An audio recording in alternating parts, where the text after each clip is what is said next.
السلام علیکم ورحمۃ اللہ وبرکاتہ۔ کیا حال ہے؟ رات ماشاءاللہ کیسی گزری؟ پھر تھوڑی بات نے کی، اللہ بس قبول فرما۔ چلیں دعائیں پڑھیں۔ ربی اشرح لی صدری ویسر لی امری واحلل عقدۃ من لسانی یفقہوا قولی ربی زدنی علما اللہم فقہنا فی الدین اللہم فقہنا فی الدین اللہم فقہنا فی الدین اللہم انی اسألک علما نافعا عملا متقبلا ورزقا طیبا وعملا صالحا۔ سورۃ المجادلہ مدنی سورت ہے۔ بسم اللہ الرحمن الرحیم، شروع اللہ کے نام سے بڑا رحم کرنے والا نہایت مہربان ہے۔ قد سمع اللہ قول التی تجادلک فی زوجہا وتشتکی الی اللہ، یقیناً اللہ نے اس عورت کی بات سن لی جو تجھ سے اپنے خامد کے بارے میں جھگڑا کر رہی تھی اور اللہ کی طرف شکایت کر رہی تھی، اور اللہ تم دونوں کی گفتگو سن رہا تھا۔ بے شک اللہ سب کچھ سننے والا، سب کچھ دیکھنے والا ہے۔ تو یہ کیونکہ عرب کے اندر، جاہلیت کے اندر یہ ایسے ہوتا تھا کہ اگر کوئی مرد اپنی بیوی کو کہہ دیتا نا کہ تو میرے لیے ایسے ہے جیسے کہ میری ماں کی پیٹھ ہے، تو وہ پھر اپنے لیے اس کو حرام ہی سمجھتا تھا۔ وہ کہتا بس میں نے کہہ دیا یہ اب ہوگی، یہ اب میرے لیے حرام ہے، اور پھر اس کو جو تھی وہ ہمیشہ کے لیے طلاق ہی سمجھی جاتی تھی۔ اب ایک انصاری صحابی تھا، اوس بن ثابت رضی اللہ تعالیٰ، اوس بن ثابت رضی اللہ تعالیٰ، ان کی بیوی تھی خولہ بن ثعلبہ۔ ان دونوں کے درمیان لڑائی ہوئی تو خاوند نے غصے میں یہ بات کہہ دی کہ تم میرے لیے ایسے ہی ہو جیسے میری ماں کی پیٹھ ہوتی ہے، ایسے ہی تم میرے لیے ہو۔ اب وہ روتی روتی اللہ کے نبی صلی اللہ علیہ وسلم کے پاس آ گئی۔ اس کو سمجھ نہیں آ رہی تھی کیونکہ اس کو پتا تھا کہ حل جو ہے وہ نبی صلی اللہ علیہ وسلم کے پاس جاؤں گی تو وہیں پہ حل ملے گا، تو اس لیے نبی صلی اللہ علیہ وسلم کے پاس آ گئی اور رونے لگی اور بتایا اللہ کے نبی صلی اللہ علیہ وسلم یہ بات ہوئی ہے۔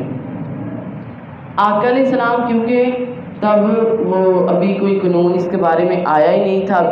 تب ایسی کوئی بات کبھی ہوئی نہیں تھی، اس لیے اللہ کے نبی صلی اللہ علیہ وسلم نے اس کی بات سنی نا تو آپ نے یہ کہہ دیا کہ اچھا میرے خیال میں تم جو ہے نا وہ اس کے لیے حرام ہو چکی ہے۔ وہ کہتی ہے اللہ کے نبی میرے چھوٹے چھوٹے بچے ہیں، میں یعنی بچوں کو نہ تو خاوند کو دے سکتی ہوں، ٹھیک ہے، اگر میں اپنے پاس رکھتی ہوں تو میرے پاس بھی کوئی بھی کھانے کے لیے کوئی چیز نہیں ہے، تو اللہ کے نبی یہ کیسے ہو سکتا ہے؟ اور ایسے ہی وہ یعنی نبی صلی اللہ علیہ وسلم سے بات کر رہی، جھگڑا کر رہی اور اللہ کے آگے شکایت کر رہی تھی۔ تو ہمیں بھی چاہیے کہ بجائے اس کے کہ ایک دوسرے کو شکایتیں کریں، اللہ کے آگے شکایت کریں۔ اب وہ اللہ رب العزت کے آگے شکایت کر رہی ہے، اللہ رب العزت سے آہستہ آہستہ۔ سیدہ عائشہ رضی اللہ تعالیٰ عنہ فرماتی ہیں کہ کہتی ہیں کہ ساری تعریفیں اس اللہ کے لیے جس کی سماعت جو ہے نا تمام آوازوں کو گھیرنے والی ہے، جو تمام آوازوں کو سننے والا ہے۔ کہتی کہ خولہ رضی اللہ تعالیٰ عنہ آئیں اور نبی صلی اللہ علیہ وسلم کے سامنے بیٹھی، میرے حجرے میں میرے محبوب پیغمبر بیٹھے تھے، میں ایک کونے میں تھی، کمرے کے کونے میں، اور تب تو کمرے بھی چھوٹے چھوٹے سے ہوتے تھے، اتنے نہیں بڑے ہوتے تھے، کمرے کے کونے میں میں تھی اور وہ آ کے نبی صلی اللہ علیہ وسلم کے سامنے بیٹھی اور کہتی کہ وہ آقا علیہ السلام سے اتنی آہستہ آواز میں بات کر رہی تھی کہ مجھے سمجھ نہیں آئی کہ وہ کیا کہہ رہی ہے، یعنی وہ اتنا آہستہ آہستہ نبی صلی اللہ علیہ وسلم سے کہہ رہی تھی کہ اللہ کے نبی صلی اللہ علیہ وسلم میرے لیے جو ہے کوئی حل بتائیں، میں اب کیا کروں؟ تو اب اللہ کے نبی صلی اللہ علیہ وسلم نے تو یہ بات کہہ دی، آقا نے فرمایا کہ مجھے تو یہی لگتا ہے، یعنی کیونکہ شروع سے یہ قانون تھا تب جاہلیت کا۔ اب وہ رونے لگی تو اللہ رب العزت نے فوری قرآن اتار دیا۔ اللہ رب العزت نے فرمایا میرے محبوب پیغمبر جناب محمد صلی اللہ علیہ وسلم، اس کو جاہلیت میں ایسے کہنے کو زہار کہتے تھے کہ زہار کر دیا نا، یعنی اپنی بیوی کو اپنی ماں کہہ دیا۔ فرمایا الذین یظاہرون منکم من نسائہم، وہ لوگ جو تم میں سے اپنی بیویوں سے زہار کرتے ہیں وہ ان کی مائیں نہیں، ان کی مائیں اس کے سوا کوئی نہیں جنہیں انہوں نے جنم دیا، یعنی زبان سے صرف اتنی سی بات کہہ دینے سے کوئی ماں نہیں بن جاتی۔ یہ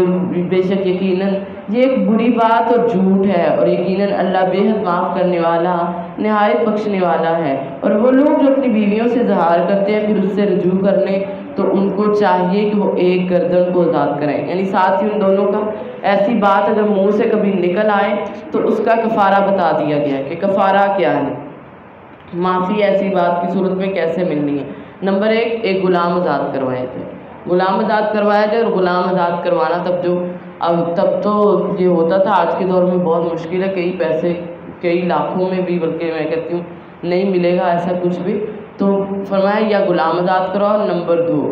اگر اللہ رب العزت فرما رہے غلام آزاد کراؤ اس سے پہلے کہ دونوں ایک دوسرے کو ہاتھ لگائیں. ذالکم توعظون بہ، یہ اللہ رب العزت نصیحت کر رہے ہیں تم کو، یعنی سزا کی شکل میں ایک نصیحت ہے کہ جب تم لوگ ایسے کرو گے تو دوبارہ کبھی ایسے نہیں ہوگا. اور فرمایا جان لو اللہ تعالیٰ خبردار ہے جو تم عمل کرتے ہو. فمن لم یجد فصیام شہرین، اور اگر یعنی کسی میں یہ طاقت نہیں ہے کہ وہ غلام آزاد کرے تو 2 مہینے کے لگاتار روزے رکھنے. کیونکہ اس سے پتہ چلتا ہے کہ ایسے ہی منہ سے زبان سے ایسی باتیں نہیں کر دینی چاہیے. دیکھیں اس نے یہ بات کہی اور اللہ رب العزت نے اتنی بڑی سزا ان کو دی ہے نصیحت کے لیے کہ وہ نیکسٹ ٹائم سمجھ جائیں. ایک کو ہوگا تو دوسرا بھی سمجھ جائے گا کہ ایسے ہم نے نہیں کرنا. فرمایا کہ 2 مہینے لگاتار روزے. اب 2 مہینے مسلسل جب روزے رکھے گا اندر کبھی ایک اگر چھوڑ دیا تو کاؤنٹنگ دوبارہ سے شروع، یعنی دوبارہ سے پھر 2 مہینے شروع ہو جائے گا. تو ایسے فرمایا یہ اس کے لیے سزا ہے. اور نمبر 3 پہ اللہ رب العزت فرماتے ہیں اگر یہ بھی نہیں کر سکتے یعنی نہ غلام آزاد کروا سکتے ہو نہ 2 مہینے کے روزے تو پھر 60 مسکینوں کو کھانا کھلاؤ. اور یہ کھانا اتنا کھلانا ہے کہ ان کا پیٹ بھر جائے، ایسے کھانا کھلانا ہے. یہ نہیں کہ بس تھوڑا بہت دے کے مرضی میرا ہو گیا، نہیں، 60 مسکینوں ان کو کھانا کھلایا جائے. ذالک لتؤمنوا باللہ، یہ اس لیے کہ تم اللہ پر ایمان لاؤ اور اس کے رسول پر. وتلک حدود اللہ، یہ ہیں اللہ کی حدیں جو اللہ رب العزت نے مقرر کر دی ہیں. یہ اللہ کی حدیں ہیں کافروں کے لیے، اور کافروں کے لیے عذاب ہے سخت دینے والا، دردناک عذاب. یعنی اللہ رب العزت دیکھنا چاہتے تھے کہ کون کون اللہ اور اس کے رسول پر ایمان لاتا ہے اور کون کون اس بات کو مانتا ہے، کون کون اطاعت کرتا ہے. تو اللہ رب العزت یعنی عمل کر کے دکھاؤ، عملی قبولیت اللہ دیکھنا چاہتے تھے. ان الذین یحادون اللہ ورسولہ،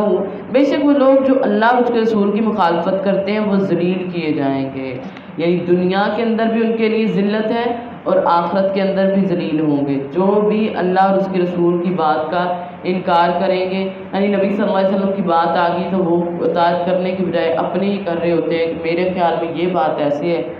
تو خیال کوئی بھی نہیں. کیونکہ دین جو ہے نا وہ عقل کے تابع نہیں، عقل دین کے تابع ہے. جیسے موضوع پہ جو ہے مسے کا حکم دیا گیا ہے وضو کی صورت میں، یعنی جرابیں پہنی آپ نے، موزے پہنے تو اس پہ مسا کریں. تو مسا کیسے کرتے ہیں؟ ہاتھ اوپر پھیرتے ہیں کہ نیچے پھیرتے ہیں؟ اوپر. مٹی کدھر لگی ہوتی ہے؟ ضرورت تو نیچے ہے نا. عقل تو یہی کہے گی کہ نیچے پھیرا جائے، لیکن عقل کہتی ہے نیچے ہو، ظاہری بات مٹی نیچے لگی ہے تو ہاتھ نیچے پھیرنا چاہیے تھا، لیکن دین کہتا ہے نبی صلی اللہ علیہ وسلم کی سنت کے ہاتھ اوپر پھیرنا ہے. تو اس لیے عقل کو نہیں لے کے آنا کہ میری سینس یہ کہتی ہے. آپ کی سینس جہاں مرضی پہنچ جائے، جو نبی کی بات آ گئی تو آپ کی سینس جو ہے اس کا کوئی نہیں ہے کہ وہ جتنی مرضی آپ ہوں انٹیلیجنٹ ہو، جو مرضی ہو، اور آپ کے میری سینس کے مطابق یہ ہے نہیں. بس جب نبی کی بات ہے تو میں نے سن لیا اور اطاعت کر لی، اس سے آگے کچھ نہیں. تو نبی صلی اللہ علیہ وسلم کی بات ماننی، ورنہ فرمایا اگر نہیں مانو گے تو یہ دنیا کے اندر بھی ذلت ہے اور آخرت کے اندر تو بھی جنت کی محرومی ملے گی اس انسان کو جو اللہ اور اس کے رسول کی بات نہیں مانتا. نبی صلی اللہ علیہ وسلم نے فرمایا میرے احکام کی خلاف ورزی ان کے لیے ذلت اور خواری لکھ دی گئی. یعنی وہ انسان ذلیل ہو گیا اور وہ ذلت جو ہے نا وہ دنیا میں بھی محسوس کرے گا. یہ نہیں کہ اس کو آخرت میں ہی ملنی ہے، دنیا میں بھی ملے گی. تو اس لیے جب بھی کبھی ایسا کوئی موقع ہو آپ کو لگ رہا ہے آپ کی کوئی عزت نہیں کر رہا، آپ کا وہ مقام نہیں ہے، یعنی گھر کے اندر، سسرال کے اندر، کہیں بھی آپ کی کوئی عزت نہیں کر رہا جیسے ہونی چاہیے تھی، تو پھر آپ لوگ ضرور اپنا محاسبہ کیا کریں کہ کہیں مجھ سے وہ کام تو نہیں ہوا جو اللہ اس کے رسول نہیں چاہتے، یعنی میں کوئی خلاف شریعت کام تو نہیں کیا. تو آپ کو خود ہی پتہ چل جائے گا کہ میں نے یہ خلاف شریعت کام کیا تو جس کی وجہ سے یہ میرے ساتھ ہو رہا ہے. اور اللہ کے نبی صلی اللہ علیہ وسلم نے فرمایا تھا کہ میری ساری امت جو ہے وہ جنت میں جائے گی سوائے اس کے جس نے انکار کیا. صحابہ نے کہا اللہ کے نبی کون شخص ہے جو انکار کرے گا جنت میں جانے سے؟ تو آپ نے فرمایا جو میری اطاعت کرے گا وہ جنت میں داخل ہوگا، اور جو نافرمانی کرے گا گویا اس نے جنت سے انکار کر دیا. تو کریں گے انکار؟ کوئی بھی کبھی بھی نہیں کہیں گے کہ جنت سے ہمارا انکار ہے، بلکہ جنت تو ہمیں ملنی چاہیے. تو اس لیے اگر جنت لینی ہے تو پھر ہم لوگوں کو اس کے لیے عمل بھی کرنا چاہیے. ٹھیک ہے. فرمایا کہ بے شک وہ لوگ جو اللہ اور اس کے رسول کی مخالفت کرتے ہیں وہ ذلیل کیے جائیں گے، اور جیسے وہ لوگ ذلیل کیے گئے جو ان سے پہلے تھے۔ اور بے شک ہم نے واضح آیات نازل کی ہیں، اور کافروں کے لیے ذلیل کرنے والا عذاب جس دن اللہ ان سب کو اٹھائے گا، یعنی اللہ رب العزت ان سب کو اٹھائے گا، پھر انہیں بتائے گا جو جو انہوں نے کیا ہے، اور اللہ نے اسے محفوظ رکھا اور وہ اس سے بھول گئے، اور اللہ ہر چیز پر گواہ ہے۔ یعنی اللہ رب العزت فرما رہے کہ انسان کو ہر چیز کی خبر دی جانی ہے، اللہ نے اس کو یاد رکھا اور انسان اس کو بھول گیا۔ تو آپ کو پتہ ہے کل کیا کیا تھا ہم نے، کل کیا کیا پڑھا تھا، کل پارے کے شروع میں کیا بات ہوئی تھی، یاد ہے؟ کسی کو نہیں یاد، اور مجھے بھی نہیں یاد کہ میں نے کل پارے کے شروع میں کیا کہا تھا، کیونکہ انسان بھول جاتا ہے، ٹھیک ہے؟ تو ہم نے کیا کیا ہم بھول جاتے ہیں۔ آپ لوگ اندازہ لگائیں کتنی ایج ہے آپ کی، تو اپنی ایج کے حساب سے دیکھیں کہ اتنے سال، کوئی کاؤنٹ کر کے بتائے گا کہ میں نے اتنے دنوں میں اتنے گناہ کیے تھے، اتنی نیکیاں کی، اتنی میں نے عبادت کی، اتنی دفعہ سبحان اللہ پڑھا، اتنی دفعہ میں نے یہ کیا، کوئی بھی کاؤنٹ نہیں کر سکتا۔ لیکن اللہ کی ذات ایک ایک لمحہ، ایک ایک بات جو ہے وہ کاؤنٹ کر رہے ہیں، اور فرمایا کل قیامت کا دن ہوگا، انسان کے لیے اس کو سامنے رکھا جائے گا، یعنی اس کی جو تحریر ہے نا وہ سامنے آ جائے گی، اور انسان دیکھ کے کہے گا اچھا ہے یہ میں نے کام کیا، یہ مجھے تو یاد ہی نہیں ہے، یہ بھی میں نے کیا، وہ بھی میں نے کیا، یعنی ایک ایک گناہ، ایک ایک جو ہے وہ نیکی، سارا کچھ آ جائے گا۔ جیسے قرآن میں ہے نا کہ انسان کہے گا مالی حاضر کتاب لا یغادر صغیرہ، کیا ہو گیا اس کتاب کے، سے کوئی چھوٹی بات بھی نہیں چھوڑی، یعنی ایک ڈاٹ جو ہوتا ہے نا وہ ڈاٹ بھی لکھا جائے گا، ہر چیز جو ہے وہ لکھی جائے گی، نہ چھوٹی نہ بڑی، سب کچھ اللہ رب العزت لکھیں گے، اور پھر اللہ خبر دیں گے، ہمیں بتائیں گے کہ تم نے کیا کیا عمل کیا، جو بھی عمل کیا اس کے بارے میں بتایا جائے گا۔ تو اس لیے اب دنیا کے اندر وہ عمل کرنے کے کل قیامت کے دن جو بتایا جائے وہ صحیح سے بتایا جائے کہ اللہ رب العزت واقعی ہم نے یہ عمل کیا ہے، یہ نہیں کہ وہاں پہ جا کے انسان کے میں مکر جاؤں گا یا انکار کر دوں گا، تو نہ انکار کی کوئی صورت ہونی ہے نہ مکرنے کی کوئی صورت ہونی۔ الم تر ان اللہ یعلم ما فی السماوات وما فی الارض، کیا تم نے نہیں دیکھا کہ بے شک اللہ جانتا ہے جو کچھ آسمان میں اور زمین میں، اور کوئی تین آدمیوں کی سرگوشی نہیں ہوتی مگر ان میں چوتھا جو ہے وہ اللہ ہوتا ہے، اور نہ ہی کوئی پانچ آدمیوں کی مگر چھٹا ان میں اللہ ہوتا ہے، ولا ادنی من ذالک ولا اکثر، اور نہ اس سے کم اور نہ زیادہ مگر وہ ان کے ساتھ ہوتا ہے جہاں بھی ہو، پھر وہ انہیں خبر دے گا جو وہ عمل کرتے ہیں قیامت کے دن، بے شک اللہ ہر چیز کو جاننے والا ہے۔ اب دیکھیں سب سے زیادہ انسان جو ہے نا وہ کیا کرتا ہے، سرگوشی کرنا پسند کرتا ہے، خاص کر عورتیں تو زیادہ، دو بیٹھے ہوئے تین بیٹھے ہوئے تو ایک دوسرے کے کانوں میں بات ہے، نبی صلی اللہ علیہ وسلم نے منع کیا، فرمایا جہاں پہ آپ لوگ تین لوگ بیٹھے ہیں نا تو دو لوگ کان میں بات نہیں کر سکتے، کیونکہ تیسرے کے دل میں یہ بات آئے گی کہ شاید یہ میرے متعلق نہ بات ہو، تو اس سے منع کیا گیا ہے۔ ہاں بڑی محفل ہے، یعنی جیسے کوئی فنکشن چل رہا ہے تو وہاں پہ دو لوگ بات کر سکتے ہیں، وہ بھی ضرورت کی وجہ سے، ٹھیک ہے؟ اگر ایسے ایک دو لوگ بیٹھے ہوئے ہیں تو تب جو ہے وہ ہم لوگ بات نہیں کر سکتے، ٹھیک ہے؟ تو تب ہم نے بات نہیں کرنی، اور یہ سرگوشی سے منع کیا گیا۔ اور ساتھ میں دیکھیے رحمان نے خود کہہ دیا کہ اگر چار کر رہے ہیں تو پانچواں میں ہوتا ہوں، تو جب بھی ایسے بیٹھ کے باتیں کریں، چاہے وہ کسی کے لیے پلاننگ ہو یا کسی کے لیے ہم بات کریں، کسی کی چغلی کر رہے ہیں، غیبت کریں، جو بھی کر رہے ہیں، تو یہ بات ذہن میں رکھیے گا کہ اچھا یہ میں بات کر رہی ہوں، یہ اللہ میرے ساتھ ہے، یعنی ہم چار ہیں تو پانچ میں اللہ کی ذات ہے، پانچ ہے تو چھٹی اللہ، دو ہے تو تیسرا اللہ کی ذات ہے۔ تو جب ہمیں یہ خیال ہوگا نا کہ میں اب بات کر رہی ہوں اور میرے ساتھ اللہ کی ذات ہے، تو کیسے بات کریں گے؟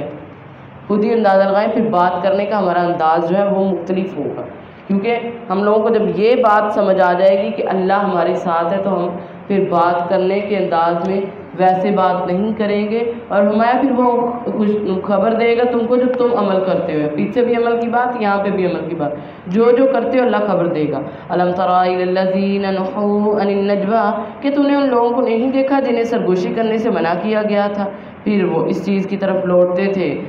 جس سے انہیں منع کیا گیا، اور آپس میں گناہ، زیادتی اور رسول کی نافرمانی کی سرگوشی کرتے تھے، اور جب تیرے پاس آتے تو تجھ سے سلام کہتے، جن کے ساتھ تو اللہ نے تجھے سلام نہیں کیا، اور اپنے دلوں میں کہتے ہیں کہ اللہ ہمیں اس پر سزا کیوں نہیں دیکھتا جو ہم کہتے ہیں، انہی کے لیے جہنم ہے اور وہ بری جگہ ہے۔ یہ اشارہ جو ہے یہ منافقین کے لیے ہو رہا ہے، منافقین کے لیے اشارہ ہے، کیونکہ وہ بعض اوقات ایسا کرتے تھے جب نبی صلی اللہ علیہ وسلم آتے، یعنی مسلمانوں کو دیکھتے نا تو ایک دوسرے کے کانوں میں باتیں کرنے لگ جاتے تھے، مدینہ کے اندر شروع میں اسلام کمزور تھا، تو جب ایسی باتیں کرنی تو مسلمانوں کے دل میں خوف آ جانا کہ پتہ نہیں کسی لشکر کی بات کر رہے ہیں یا کسی حملے کی بات کر رہے ہیں کہ کسی نے ہمارے اوپر حملہ کرنا ہے یا لشکر، تو مسلمان بڑا ڈر محسوس کرنے لگ گئے نا، ڈرنے لگ گئے، اور کبھی کبھی چپکے بات کر کے مسلمانوں پہ ہنسنا۔ تو اللہ رب العزت نے بتا دیا کہ میرے نبی ان کو بتا دو ایسی بات اب نہیں کرنی ہے، یہ سرگوشیاں یہ باتیں نہیں کرنی، اور فرمایا جب یہ تیرے پاس آتے ہیں نا تو یہ سلام کہتے ہیں، سلام ایسے کہنا انہوں نے، اور ساتھ میں یہ کہنا کہ اچھا یہ ہم سلام ایسا کہتے ہیں تو جو ہمارے دلوں میں ہے یہ نبی صلی اللہ علیہ وسلم یا اللہ اس کا جانتے ہیں تو ہم پہ کوئی عذاب کیوں نہیں آتا۔ تو آگے سلام بھی بڑا، جیسے اب بھی فیشن ہے اکثر خاص کر یونیورسٹی کالجز میں یہ فیشن ہے کیا کہ وہ جو ہے سلام کہتے ہیں السلام علیکم۔ آپ نے بھی سنا ہوگا کبھی کہ نہیں سنا؟ میں نے تو اپنے دور میں بڑا سنا تھا جی۔ آپ لوگ کالج جو جاتی ہیں بچیاں ان کو تو پتہ ہوگا، کالج میں اکثر لڑکیاں نا ایک دوسرے کو ایز اے فیشن کے طور پہ شارٹ سلام کرتی ہیں السلام علیکم، پورا سلام کرنا ہی نہیں، السلام علیکم لفظ ہے، ٹھیک ہے۔ آپ ہم جو آپ کہتے ہیں السلام علیکم یا السلام علیکم یہ بھی نہیں ہم کہہ سکتے، ٹھیک ہے۔ یہ یہود و نصارہ جو تھے نا یہ نبی صلی اللہ علیہ وسلم پہ آ کے ایسے ہی کہتے تھے، کہتے ہیں السلام علیکم۔ اللہ کے نبی صلی اللہ علیہ وسلم جو تھے اس کا مطلب تھا کہ تمہارے اوپر جو ہے نا وہ اللہ کی یعنی لعنت ہو استغفر اللہ یا آپ پر موت واقعہ ہو، ایسی وہ بد دعائیں دیتے تھے۔ اصل میں یہ سلام نہیں ہے، یہ اصل میں ہم دوسرے کو جو ہے وہ بد دعا دے رہے ہوتے ہیں، ایسے سلام کہتے ہیں۔ عرب میں آپ جائیں گے نا، اللہ آپ لوگوں کو لے کے جائے حرم میں جائیں گے نا وہاں پہ، تو جس کو بھی آپ کہیں گے نا السلام علیکم تو ان کا جواب بیک ہوتا ہے وعلیکم۔ وہ یہ نہیں کہتے وعلیکم السلام نہیں کہتے، وہ کہتے وعلیکم، یعنی اگر اس نے صحیح سلام کیا ہے تب بھی سلامتی اس پہ پلٹ جائے، اور اگر اس نے غلط کہا ہے مجھے کہ السلام علیکم کہہ دیا یا السلام علیکم کہہ دیا تب بھی اس کی طرف پلٹ جائے، تو وہ اس کی طرف ہی لوٹا دیتے ہیں کہ تم نے مجھے بد دعا دی تمہاری طرف ہی پلٹ جائے۔ تو اس لیے اپنے جو سلام ہے اس کو درست کرنا ہے، تو کیسے سلام کرنا ہے؟ السلام علیکم ورحمۃ اللہ وبرکاتہ۔ ایسے ہی اللہ کے نبی صلی اللہ علیہ وسلم بیٹھے تو اما عائشہ صدیقہ رضی اللہ تعالیٰ عنہ بیٹھی تھی، تو اللہ کے نبی صلی اللہ علیہ وسلم کے پاس نا کوئی آدمی گزرا، اس نے کہا یا نبی اللہ السلام علیکم۔ اب حضرت عائشہ رضی اللہ تعالیٰ عنہ جانتی تھی کہ اس نے یہ بات جو کہی ہے، اس نے استغفر اللہ نعوذ باللہ نبی صلی اللہ علیہ وسلم کو ایک بد دعا کی صورت میں کہا ہے، تو حضرت عائشہ رضی اللہ تعالیٰ عنہ فرماتی ہے کہ تم ہی ایسے ہو، یعنی تمہارے اللہ کے نبی نے وعلیکم کہہ دیا، بس اس نے کہا اور اللہ کے نبی نے وعلیکم کہہ دیا، لیکن حضرت عائشہ رضی اللہ تعالیٰ عنہ سے برداشت نہیں ہوا اور ان کو دو باتیں سنا دی، کہتی تمہارے اوپر ہی یہ لعنت ہو، تم ہی ایسے، تم نبی کو کہہ رہے مرو تم ہی مرو۔ تو اللہ کے نبی صلی اللہ علیہ وسلم فرماتے ہیں عائشہ یہ کیا بات ہوئی؟ کہتی ہے اللہ کے نبی جیسے اس نے کہا میں نے ویسے ہی کہہ دیا۔ آپ نے فرمایا ویسے نہیں کہنا، بد زبان جو ہے وہ نہیں بننا، ٹھیک ہے۔ اس نے مجھے کہا میں نے کہا وعلیکم، بس ٹھیک ہے، اس سے زیادہ آگے جو ہے یہ میں پسند نہیں کرتا کہ تم جو ہو وہ بد زبان بنو ایسے۔ تو اس سے ہمیں بھی سبق لینا چاہیے کہ اگر ہمیں کوئی کچھ کہہ دیتا ہے تو ہم نے کیا کرنا ہے، ٹھیک ہے۔ ایک کسی نے کہی تو 10 نہیں سنانی، ایک کہہ کے جو ہے وہ ہم نے بیک میں اس کو اتنا ہی جواب نہیں دینا، نہیں، بہتر ہے کہ خاموشی اختیار کر لیں، اور اگر خاموشی نہیں اختیار کر سکتے تو ہلکی پھلکی کہہ دو، بس ٹھیک ہے، جتنا اتنا سا کہو جتنا آپ پہ کہا گیا، یہ نہیں کہ کہنے میں اس سے بڑھ جاؤ، بجائے اس کے کہ پہلے آپ مظلوم تھے اب وہ مظلوم ہو جائے اور آپ ظالم بن جاؤ، ٹھیک ہے۔ تو اس چیز کا خاص خیال رکھنا ہے کہ ہم نے یہ نہیں بننا۔ تو اللہ رب العزت نے طریقہ بتا دیا، اور اللہ کے نبی صلی اللہ علیہ وسلم نے فرمایا تھا کہ سلام میں جو بخل کرتا ہے، جو سلام میں بخل کرتا ہے، آقا علیہ السلام نے فرمایا یعنی جو دوسروں کو سلام کرنے میں سب سے بڑا بخیل جو بتایا نا وہ یہ بتایا اسلام نے، یعنی ہمارے ہاں تو بخیل ہے نا کوئی پیسہ نہیں دیتا وہ بخیل ہے، کوئی کچھ دے نہیں رہا وہ بخیل ہے، لیکن اسلام کہتا ہے جو سلام نہیں کرتا وہ سب سے بڑا بخیل ہے۔ تو اس لیے یہ بخل ہم نے اپنے اندر سے ہٹانا ہے، تو انشاءاللہ ہٹائیں گے۔ جانتے اس کو بھی سلام کرنا ہے، جو نہیں جانتا اس کو بھی سلام کرنا ہے۔ یا ایھا الذین آمنوا، اے لوگو جو ایمان لائے ہو، فرمایا اے لوگو جو ایمان لائے ہو جب تم آپس میں سرگوشی کرو تو گناہ، زیادتی اور رسول کی نافرمانی کی سرگوشی نہیں کرنی۔ 3 باتوں کا بتایا گیا، گناہ، زیادتی اور رسول اللہ صلی اللہ علیہ وسلم کی نافرمانی کی سرگوشی نہ کرو، اور ہاں اگر کرنی ہے تو نیکی تقویٰ کی سرگوشی کرو، یعنی اگر بات کرنی ہی ہے نا تو نیکی اور تقوی کی کرو اور اللہ سے ڈرو جس کی طرف تم اکٹھے کیے جاؤ گے۔ یہ سرگوشی تو شیطان ہی کی طرف سے ہے تاکہ وہ ان لوگوں کو غم میں مبتلا کرے جو ایمان لائے، حالانکہ وہ اللہ کے حکم کے بغیر انہیں ہرگز کوئی نقصان پہنچانے والا نہیں ہے، اور اللہ ہی پر پس لازم ہے کہ مومن بھروسہ کرے۔ فَلْيَتَوَكَّلِ الْمُؤْمِنُونَ، اللہ ہی پر ہے کہ مومن جو ہے وہ بھروسہ کرے۔ تو حکم ہے کہ ہم لوگ تین کام نہیں کرنے، یعنی آپس میں بیٹھے ہوئے اپنی سرگوشیوں میں، اپنی باتوں میں یہ بات ذہن میں رکھے کہ کسی بھی گناہ کی بات نہ ہو، زیادتی کی نہ ہو، اور رسول اللہ صلی اللہ علیہ وسلم کی نافرمانی کی نہ ہو، ٹھیک ہے؟ تو ایسی بات نہیں کرنی،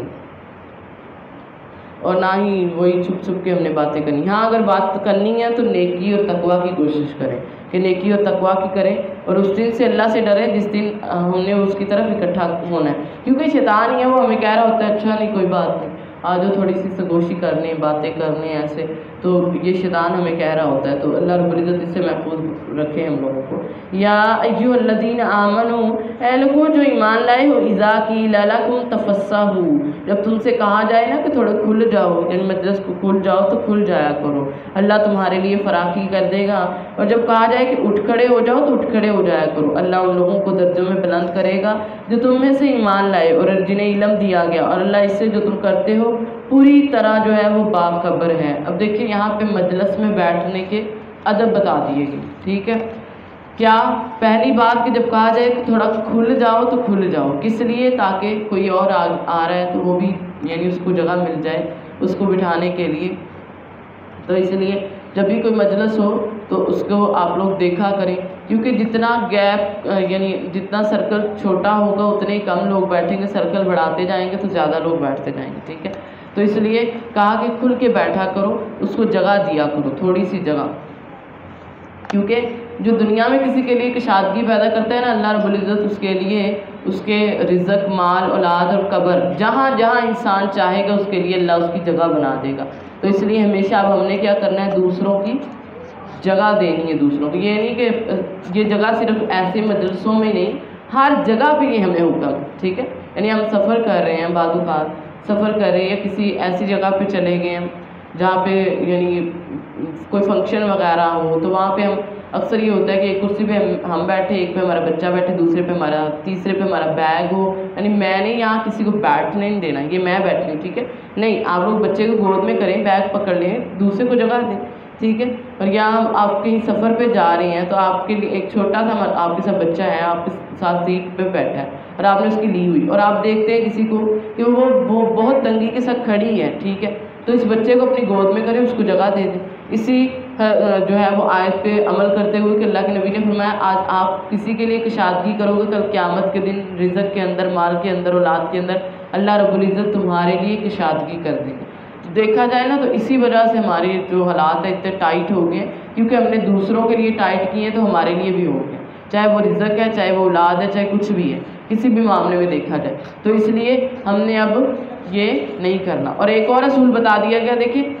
قرآن کی بات سے آگے تو کوئی بات نہیں ہے، اور ہمیں یہ ذہن میں ہونا چاہیے، اللہ رب العزت فرماتے ہیں اگر تمہیں کہا جائے نا کہ اٹھ جاؤ تو اٹھ جانا چاہیے۔ یعنی بعض اوقات انسان کسی ایسی جگہ پہ بیٹھتا ہے جو گزرگاہ ہوتی ہے، کسی کا رستہ ہوتا ہے، جیسے دروازے میں آپ لوگ بیٹھ جائیں، رستہ ہو، ٹھیک ہے؟ تو آپ سے اگر کہا جائے کہ یہاں سے اٹھے اور وہاں پہ چلے جائیں تو اس کا مطلب یہ نہیں ہے کہ غصہ کر کے بیٹھ جانا، لو جی مجھے تو اس نے اٹھا دیا۔ تو آپ دیکھیں قرآن نے ہمیں یہ حکم دیا ہے، قرآن اللہ رب العزت کہہ رہے ہیں کہ جب آپ کو کہا جائے اٹھ جاؤ تو دل میں کوئی تنگی محسوس نہیں کرنی، بلکہ کیا ہے، اٹھو وہاں سے، اٹھ کو دوسری جگہ پہ۔ اور فرمایا جس کو اللہ بلند کرے، وہ لوگ جو ایمان والے ہیں ان کو درجوں کے لحاظ سے، یعنی کچھ لوگ ایسے ہوتے ہیں، اب کسی کی کوئی سیٹ ہے، ٹھیک ہے،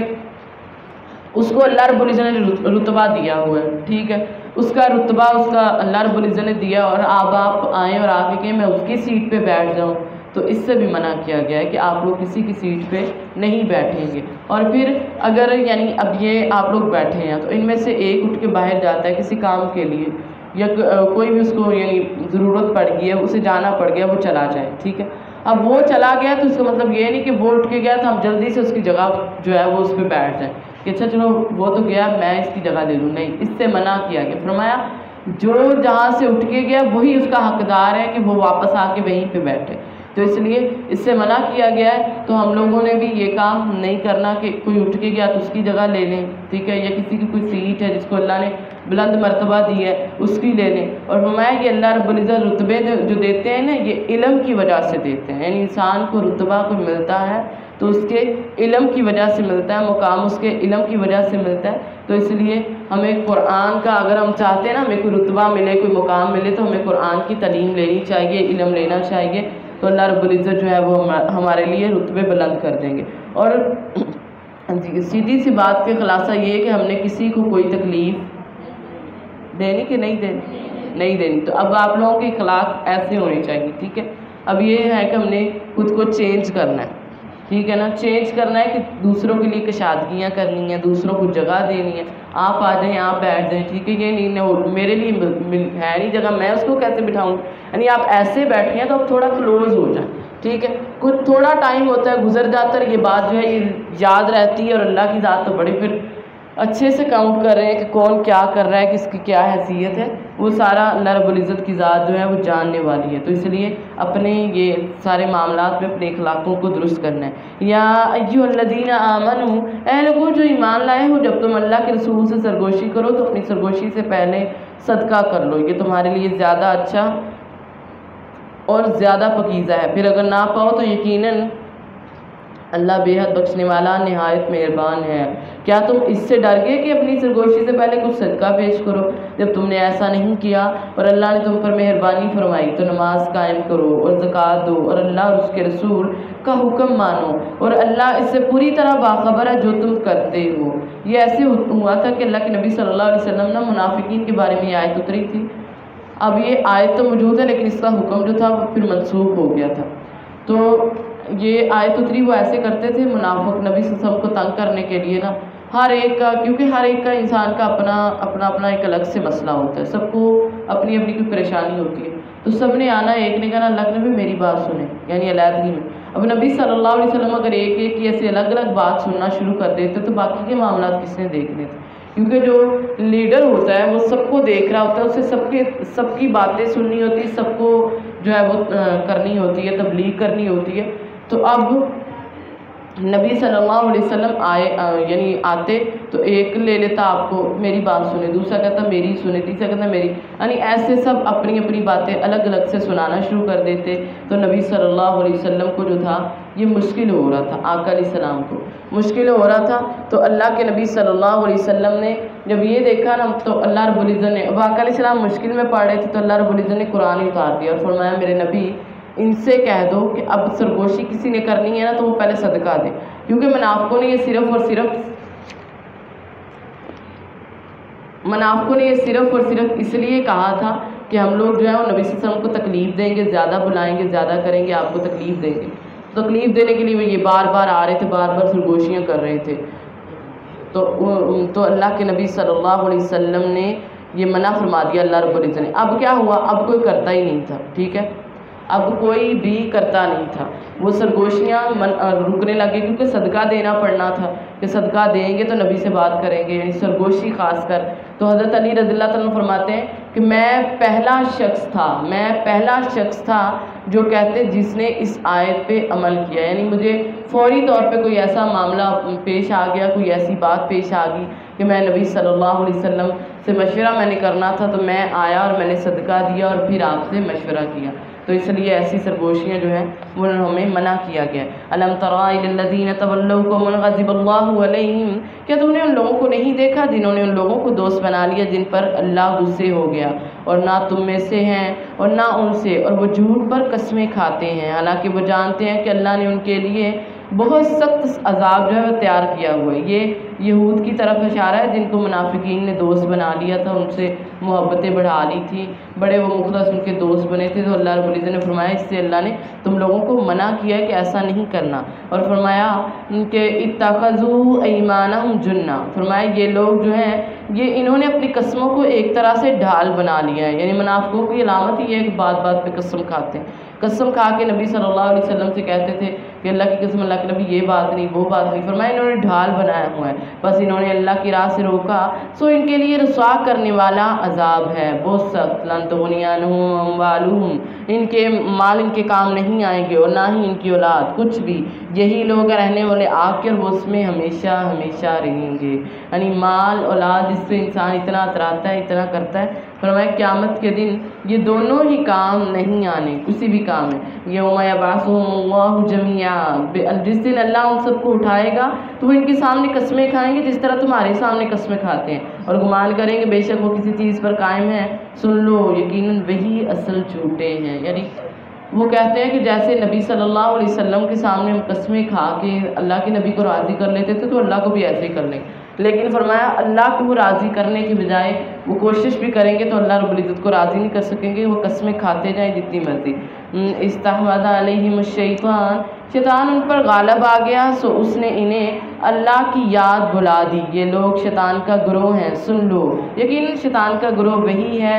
جو خسارہ اٹھانے والے ہیں۔ تو کون لوگ شیطان کا گروہ؟ جو غفلتوں میں پڑے ہوئے جو ایسے کام کرتے ہیں، اللہ رب العزت نے ان کو شیطان کا گروہ کہا ہے کہ جو اللہ کے ذکر سے منہ موڑنے والے، اللہ کی یاد کو جس نے بھلا دیا وہ اصل میں شیطان کا گروہ ہے۔ تو اللہ کی یاد کو بھولنا نہیں، کیونکہ یاد کو غفلت کے اندر شیطان کہتا ہے کہ اچھا چھوڑو یہ بات۔ اب جتنا رمضان میں الحمدللہ ہم اللہ کو یاد کرتے ہیں تو ہمارا یہ ابھی سے نیت ہونی چاہیے کہ ہم نے رمضان کے بعد بھی اتنا ہی زیادہ یاد کرنا ہے انشاءاللہ۔ ایسے ہی ہم نے سارا کچھ کرنا ہے، شیطان کے دوست نہیں بننا بلکہ رحمان کی بن کے رہنا ہے۔ ان الذین یحادون اللہ ورسولہ، فرمایا بے شک وہ لوگ جو اللہ اور اس کے رسول کی مخالفت کرتے ہیں وہی لوگ تو ہیں جو سب سے زیادہ ذلیل ہونے والے ہیں۔ استغفر، پیچھے بھی یہ بات پڑھ کے آئے، اب دوبارہ سے پھر دہرائی جا رہی ہے کہ ڈرنے کے لیے انسان کو کہا جا رہا ہے کہ جو اللہ اور اس کے رسول کی مخالفت کرے گا، یعنی اپنی بات کو آگے لائے گا، اپنی عقلوں سے دلیل دے گا، تو وہ جو ہے اللہ رب العزت نے فرمایا وہ ذلیل ہو جائیں گے۔ استغفر اللہ۔ کتب اللہ لاغلبن انا ورسلی، فرمایا اللہ نے لکھ دیا کہ ضرور ضرور میں غالب رہوں گا اور میں اللہ کا رسول ہوں، اور بے شک اللہ تعالیٰ قوی اور زبردست ہے۔ یعنی اللہ کے نبی صلی اللہ علیہ وسلم کے لیے اللہ رب العزت نے بتا دیا کہ میرے نبی غالب آپ آئیں گے، تو اس لیے فرمایا کہ اتنی کوششیں اللہ کے نبی صلی اللہ علیہ وسلم نے کی اور اللہ رب العزت نے غلبہ دنیا کے اندر بھی دیا اور آخرت کے اندر بھی دیں گے۔ لا تجد قوما یؤمنون باللہ والیوم الآخر، تو ان لوگوں کو جو اللہ اور یوم آخرت پر ایمان رکھتے ہیں نہیں پائے گا کہ وہ ان لوگوں سے دوستی رکھتے ہوں جنہوں نے اللہ اور اس کے رسول کی مخالفت کی، خواہ وہ ان کے باپ ہوں یا ان کے بیٹے یا ان کے بھائی یا ان کا خاندان۔ یہ لوگ ہیں جن کے دلوں میں اس نے ایمان لکھ دیا اور انہیں اپنی طرف سے ایک روح کے ساتھ قوت بخشی، اور انہیں فرمایا ایسے باغات میں داخل کرے گا جن کے نیچے سے نہریں بہتی ہیں، اس میں وہ ہمیشہ رہنے والے، اللہ ان سے راضی ہو گیا اور یہ اللہ سے راضی ہو گئے۔ رضی اللہ عنہم ورضوا عنہ، اللہ ان سے راضی ہو گیا اور یہ اللہ سے راضی۔ اولئک حزب اللہ، یہی ہیں اللہ کے گروہ، الا خبردار بے شک اللہ کا گروہ جو ہے وہی کامیاب ہے۔ تو ایسے لوگوں کی فرمایا جو انسان آخرت پر یقین نہیں رکھتا اس کے ساتھ دوستی نہیں کرنی۔ تو دوستی کا معیار ہمیں بتا دیا گیا ہے کہ دوستیاں محبتیں کس کے ساتھ رکھنی ہیں، یعنی جو آخرت پر اللہ اور آخرت پر یقین نہیں رکھتا اس کے ساتھ دوستی محبت کچھ بھی نہیں رکھنا، کیونکہ چاہے وہ دیکھیں آگے بتا دیے چاہے وہ آپ کے بھائی ہوں، آپ کے بیٹے ہوں، آپ کے باپ ہوں، آپ کے خاندان ہو، کیونکہ انسان یہ ایسے رشتے ہیں جن کو انسان کہتا ہے کہ نہیں ان سے تو میری بڑی زیادہ محبت ہے، لیکن اللہ نے فرمایا اگر وہ اللہ اور اس کے خلاف ہے نا، آخرت کے خلاف ہے، تو ان کو بھی نہیں۔ اور دوسرے وہ جو انسان جو دوستیاں رکھتے ہیں اللہ اور اس کے لیے، اللہ اور اس کے رسول کے لیے، تو ان کے لیے اللہ رب العزت نے بڑے بڑے درجے۔ اور دیکھیں جو اللہ کے لیے دوستی رکھے گا، کسی سے کوئی اپنا دوست اپنے خود دیکھیں کہ ہمارے دوست کون ہیں جن سے ہماری دلوں میں محبت ہے، کن کے دل جو محبت ہے وہ ہمارے دلوں کے اندر ہے، تو ایسے لوگ جو ہیں وہ اللہ رب العزت کہتے ہیں میں ان سے راضی ہو گیا اور وہ مجھ سے راضی ہو گئے، اور یہی لوگ اللہ کا گروہ ہیں۔ تو اللہ کی گروہ بننا ہے، اللہ کی رضا لینی ہے، تو اپنے آپ کو چیک کرنا ہے۔ بسم اللہ الرحمن الرحیم، سورۃ الحشر مدنی سورت ہے، اور یہ قبیلہ بنی نذیر کے بارے میں نازل ہوئی تھی۔ سبح للہ ما فی السماوات وما فی الارض وہو العزیز الحکیم۔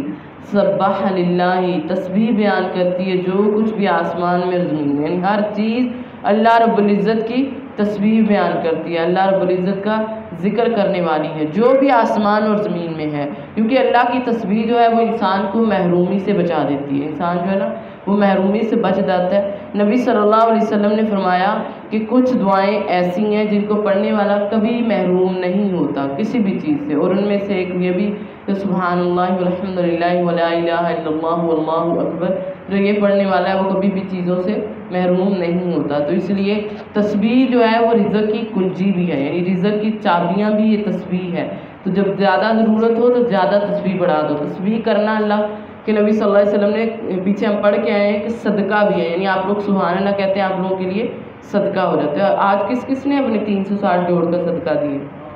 ماشاء اللہ ماشاء اللہ ماشاء اللہ، اللہ قبول فرما لے۔ ٹھیک ہے، تسبیح کرنا جو ہے وہ صدقہ بھی ہے، اور ایک بار تسبیح پڑھنا نبی صلی اللہ علیہ وسلم نے فرمایا زمین و آسمان اس سے بھر جاتے ہیں نیکیوں سے، خلا جو ہے نا وہ نیکیوں سے بھر جاتا ہے۔ اور آقا علیہ السلام نے فرمایا تھا کہ 100 بار سبحان اللہ کہنا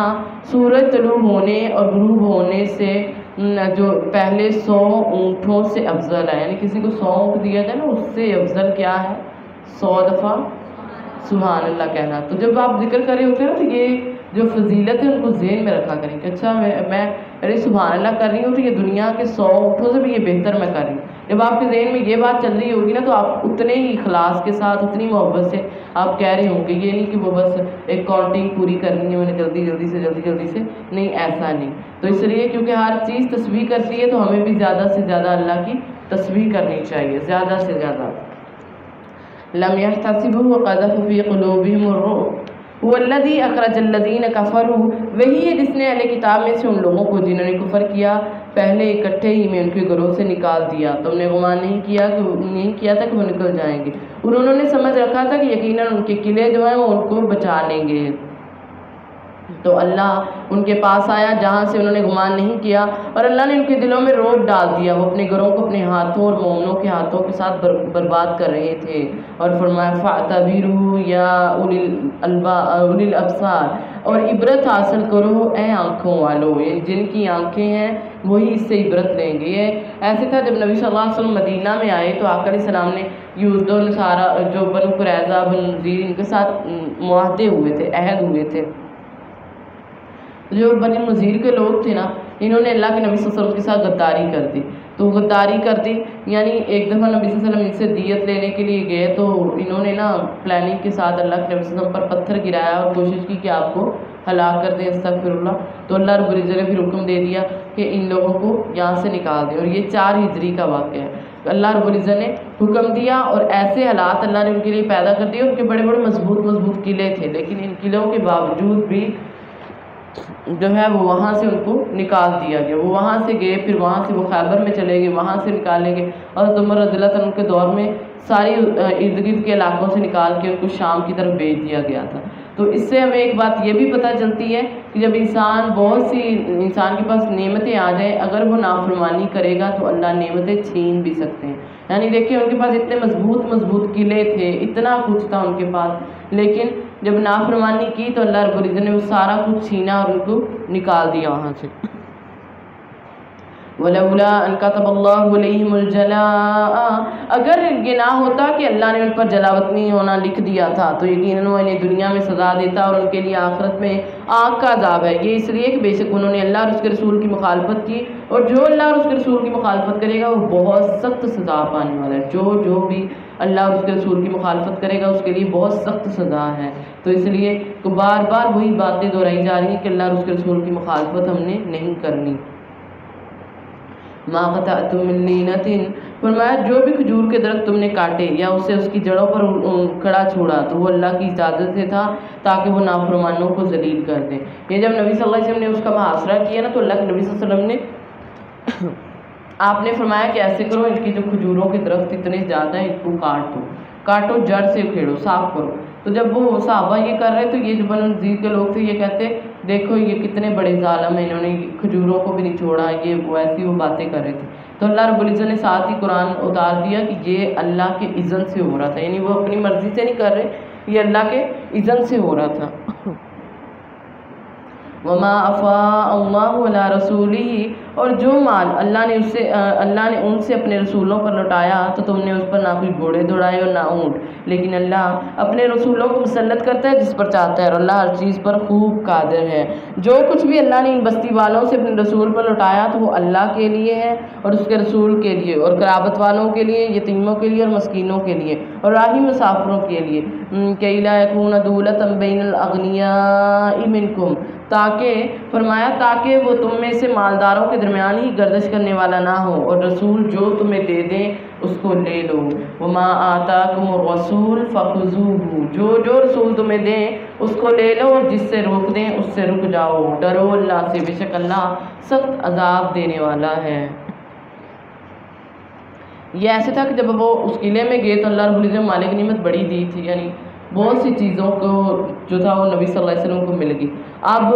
مال غنیمت نہیں تھی، کیونکہ تب لڑائی کے بغیر محاصرہ کر کے ان سے لے لیا گیا تھا، کچھ جنگ نہیں ہوئی، تو وہ مال فے تھا۔ اب مال فے جو تھا اس کا حکم پہلے کبھی آیا نہیں تھا، نہ کسی کو پتا تھا، تو اللہ رب العزت نے اب اس کا حکم بتا دیا کہ آپ لوگوں نے یہ جو مال ہے یہ صرف اللہ اور اس کے رسول اور جو بستی والے ان کے لیے ہیں، اور اس میں جو مجاہد ہیں ان کو کچھ نہیں ملے گا، کیونکہ انہوں نے کون سا ساتھ میں جنگ کی، ساتھ میں لڑے، ساتھ میں کچھ کیا، تو اس لیے یہ یتیموں قرابت والوں کے لیے، مسکینوں کے لیے اور راہی مسافروں کے لیے، تو ان کو دو۔ اور آگے فرمایا جو تمہیں رسول دیں اس کو لے لو اور اس کو پکڑ لو۔ اللہ رب العزت نے دیکھیں کتنی فرمایا کہ وما آتاکم الرسول، جو رسول تمہیں دیں اس کو پکڑو، اور جس سے منع کریں اس سے رک جاؤ۔ یعنی اس سے ایک دلیل یہ بھی پتہ چلتی ہے کہ قرآن کے ساتھ ساتھ سنت پہ عمل کرنا بھی ضروری ہے، کیونکہ نبی صلی اللہ علیہ وسلم سنت ہی بتاتے ہیں نا، آقا علیہ السلام دے رہے ہیں وہ اللہ کا حکم ہی ہے، تو جو نبی دے رہے ہیں اس سنت پہ عمل کرنا ہے۔ جیسے قرآن کے نافرمانی پہ ہمیں سزا ملے گی، ایسے ہی سنت کی نافرمانی پہ بھی سزا ملے گی۔ اکثر ہمارے معاشرے میں اگر کسی کو کوئی بات کی جاتی ہے تو کہتے ہیں کہاں لکھا ہے، قرآن میں کدھر آیا ہے، یعنی وہ اس وجہ سے انکار کر رہے ہوتے ہیں کہ قرآن میں تو اس کا کوئی ذکر نہیں ہے۔ تو وہ یہ آیت جو ہے اس کو انڈر لائن کر لیں، بلکہ اس کو یاد کر لیجئے گا کہ جو کہتا ہے قرآن میں کہاں ذکر ہے اس کو کہو، اللہ نے قرآن میں کہا ہے کہ جو رسول دے اس کو لے لو، جو نبی صلی اللہ علیہ وسلم آپ کو حکم دے اس کو لے لو، اور جس سے منع کریں اس سے رک جاؤ، جو بھی ہو۔ اللہ کے نبی صلی اللہ علیہ وسلم نے فرمایا میں جس چیز سے تمہیں روکوں نا تو آپ لوگوں پہ یہ ہے کہ آپ اس سے رک جاؤ، یعنی جہاں پہ نبی صلی اللہ علیہ وسلم تمہیں حکم دے رہے ہیں تو رک جانا چاہیے، اور جس چیز کا حکم دوں اس کو حکم جو ہے وہ بجا لاؤ۔ للفقراء المہاجرین، یہ مال ان محتاج مہاجرین کے لیے بھی ہے، یعنی پیچھے بتا دیا کہ کن کے لیے، مسکینوں، یتیموں، قرابت والوں، راہی مسافروں کے لیے، اور یہاں پہ ساتھ ہی مہاجروں کے لیے بھی کہہ دیا کہ یہ مال مہاجرین کے لیے، کیونکہ وہ مہاجر جو تھے وہ اپنا گھر کس لیے چھوڑ کے آئے تھے، وہ مال کے لیے نہیں بلکہ اللہ اور اس کے رسول کی محبت میں چھوڑا تھا، تو ان لوگوں کو بھی مال جو ہے وہ دیا جائے گا، اور جو اپنے گھروں اور مالوں سے باہر کیے گئے وہ اللہ کی طرف سے کچھ فضل اور رضا تلاش کرتے ہیں اور اللہ اور اس کے رسول کی مدد کرتے ہیں، تو یہی لوگ سچے ہیں۔ اولئک هم الصادقون، فرمائے یہی لوگ جو ہیں سچے ہیں۔ والذین تبوؤا الدار، اور ان کے لیے جنہوں نے اس سے پہلے اس گھر میں اور ایمان والی جگہ بنا لی اور ان سے محبت کرتے ہیں اور ہجرت کر کے ان کی طرف آئے اور وہ اپنے سینے میں کسی چیز کی کوئی خواہش نہیں پاتے، یعنی انصاروں کا بھی ساتھ میں ذکر آ گیا۔ اور جو ان مہاجروں کو دیا جائے وہ اپنے آپ پر ترجیح دیتے ہیں، کیا کہ جو کچھ بھی ان کو دیا جائے وہ یؤثرون علی انفسہم ولو کان بہم خصاصہ، خود چاہے ان کی حاجت ہو، خود چاہے ان کی ضرورت ہو، لیکن وہ دوسروں کو دینے والے ہیں، دوسروں کو دینے والے۔ اور ساتھ ہی کہہ دیا وَمَن یُوقَ شُحَّ نَفْسِهِ، جو اپنی نفس کی حرص سے بچا لیا گیا تو وہی لوگ کامیاب ہیں، تو وہی لوگ اللہ رب العزت نے فرمایا کامیاب۔ تو حکم ہو گیا ہے اللہ رب العزت نے کہ جو بھی آپ لوگ دے رہے ہو اللہ کے راستے میں، یہ کہتے ہیں کہ یہ آیت ایک صحابی کے لیے اتری تھی، جب نبی صلی اللہ علیہ وسلم کی خدمت میں حاضر ہوئے نا تو ایک مہمان آیا اور اس نے کہا، اللہ کے نبی صلی اللہ علیہ وسلم نے اپنے پورے یعنی 11 گھروں میں پتہ کروایا کہ کہیں کچھ کھانے کے لیے ہو، تو کچھ بھی نہیں ملا کسی گھر سے بھی، تو آپ نے فرمایا کون ہے جو اس کی مہمان نوازی کرے گا؟ تو ایک انصاری صحابی کھڑے ہو کے کہتے ہیں کہ اللہ کے نبی صلی اللہ علیہ وسلم میں اس کی مہمان نوازی کروں گا، یعنی میں کروں گا جو بھی یہ کہہ رہے ہیں، میں جاؤں گا۔ اب وہ ان کو ساتھ لیا اور گھر آ گئے، گھر آئے ہیں تو وہ تو پہلے ہی یعنی کمزور تھے، لیکن دیکھیں کمزوری کے باوجود ہمارے ہوتا ہے نا کہ ہمارے گھر میں تو روٹی نہیں پکتی، ہم کسی کو کیا کھلائیں گے. تو دیکھیں ان کے وہ بھی غریب انسان تھا، غریب شخص تھا، لیکن وہ آئے نبی صلی اللہ علیہ وسلم کے اس مہمان کو لے کر اپنی بیوی کے پاس آ کے کہتے ہیں کہ آج بڑی خوش قسمتی ہے، بہت خوش قسمتی. وہ کہتے ہیں کیا ہوا؟ کہتے ہیں کہ آج اللہ کے نبی صلی اللہ علیہ وسلم نے مجھے ایک کام دیا اور ہم نے اس کی پیروی کرنی. کیا مہمان میرے ساتھ ہے تو کوئی چیز اس کے لیے لے کے آؤ، یعنی جو بھی کچھ ہے. تو بیوی نے کہا کہ گھر میں تو بچوں کے کھانے کے علاوہ کچھ بھی نہیں ہے، صرف بچوں کے لیے. تو کہتا ایسے کرو کہ بچے جب مانگنے لگے نا تو ان کو کسی بہانے سے سلا دو، ایک چولہے پہ کچھ چڑھا دو تاکہ ان کو لوگے شاید کچھ پک رہا ہے. تو بہانے سے سلاؤ اور ان کو سلاؤ، اور پھر یہ مہمان کو کھانا کھلائیں گے اور دیا جو ہے نا وہ بجھا دینا، کیونکہ عرب میں یہ رواج ہے جب مہمان کھاتا ہے نا میزبان ساتھ میں کھاتے ہیں. تو کھانا ایک کا تھا، اب ظاہری بات ہے ایک کا کھانا دو لوگ کھاتے تو اس کا پیٹ نہیں بھرنا تھا. تو کہتے ہیں دیا بجانا، وہ کھانا کھائے گا اور میں منہ لاؤں گا تاکہ اس کو لگے کہ میں بھی کھانا کھا رہا ہوں، یعنی وہ پیٹ بھر کے کھا لے. ان کا یہ طریقہ تھا. اب انہوں نے ایسے ہی کیا، پیٹ بھر کے وہ مہمان نے کھایا. وہ کہتا ہے الحمدللہ، اور یہ ساری صحابی کہتے ہیں الحمدللہ میں نے اس کو کھلا دیا. یعنی انہوں نے کھلانے پہ الحمدللہ کہا، اس نے کھا کے کہا. اور اللہ عرش پہ بیٹھے مسکرا رہے تھے اس کی اس بات پہ کہ دیکھیں انداز دیکھیں کتنا خوبصورت بنایا ہے کہ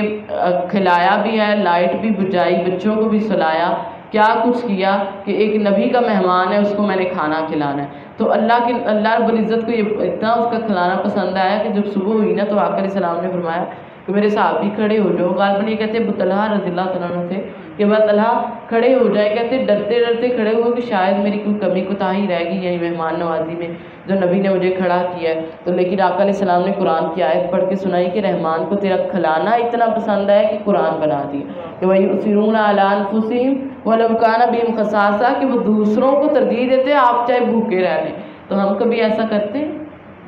نہیں، تو اب کرنا ہے. ٹھیک ہے، خود پہ دوسروں کو ترجیح دینی، کوئی بھی کام ہے کوئی بھی معاملہ ہے تو ہم نے انشاءاللہ کوشش کے ساتھ کہ اب لوگ جو ہے وہ دوسروں کو ترجیح دیں. اور پھر فرمایا جو بھی کس سے بچایا گیا، جو ہرس سے بچایا گیا اللہ رب العزت کی ذات نے فرمایا وہی لوگ کامیاب ہیں. تو نبی صلی اللہ علیہ وسلم نے فرمایا جو مال خرچ کرنے پر بخیلی کرتا ہو نا، یعنی جس کو بڑا ہی مال سے پیار ہے اور وہ بخیلی کرتا ہے تو وہ پھر اسے چاہیے کہ وہ زیادہ سبحان اللہ و بحمدہ پڑھے، اتنا پڑھے کیونکہ یہ اللہ کے نزدیک سونے کے پہاڑ کے خرچ کرنے سے بھی زیادہ پسندیدہ ہے. یعنی ایک بندہ سونے کا پہاڑ خرچ کرے اس سے بھی زیادہ پسندیدہ جو ہے یہ ہے. اور پھر اللہ کے نبی صلی اللہ علیہ وسلم کو دل کی تنگی کا علاج بھی یہی بتایا گیا. تو کیا بتایا تھا؟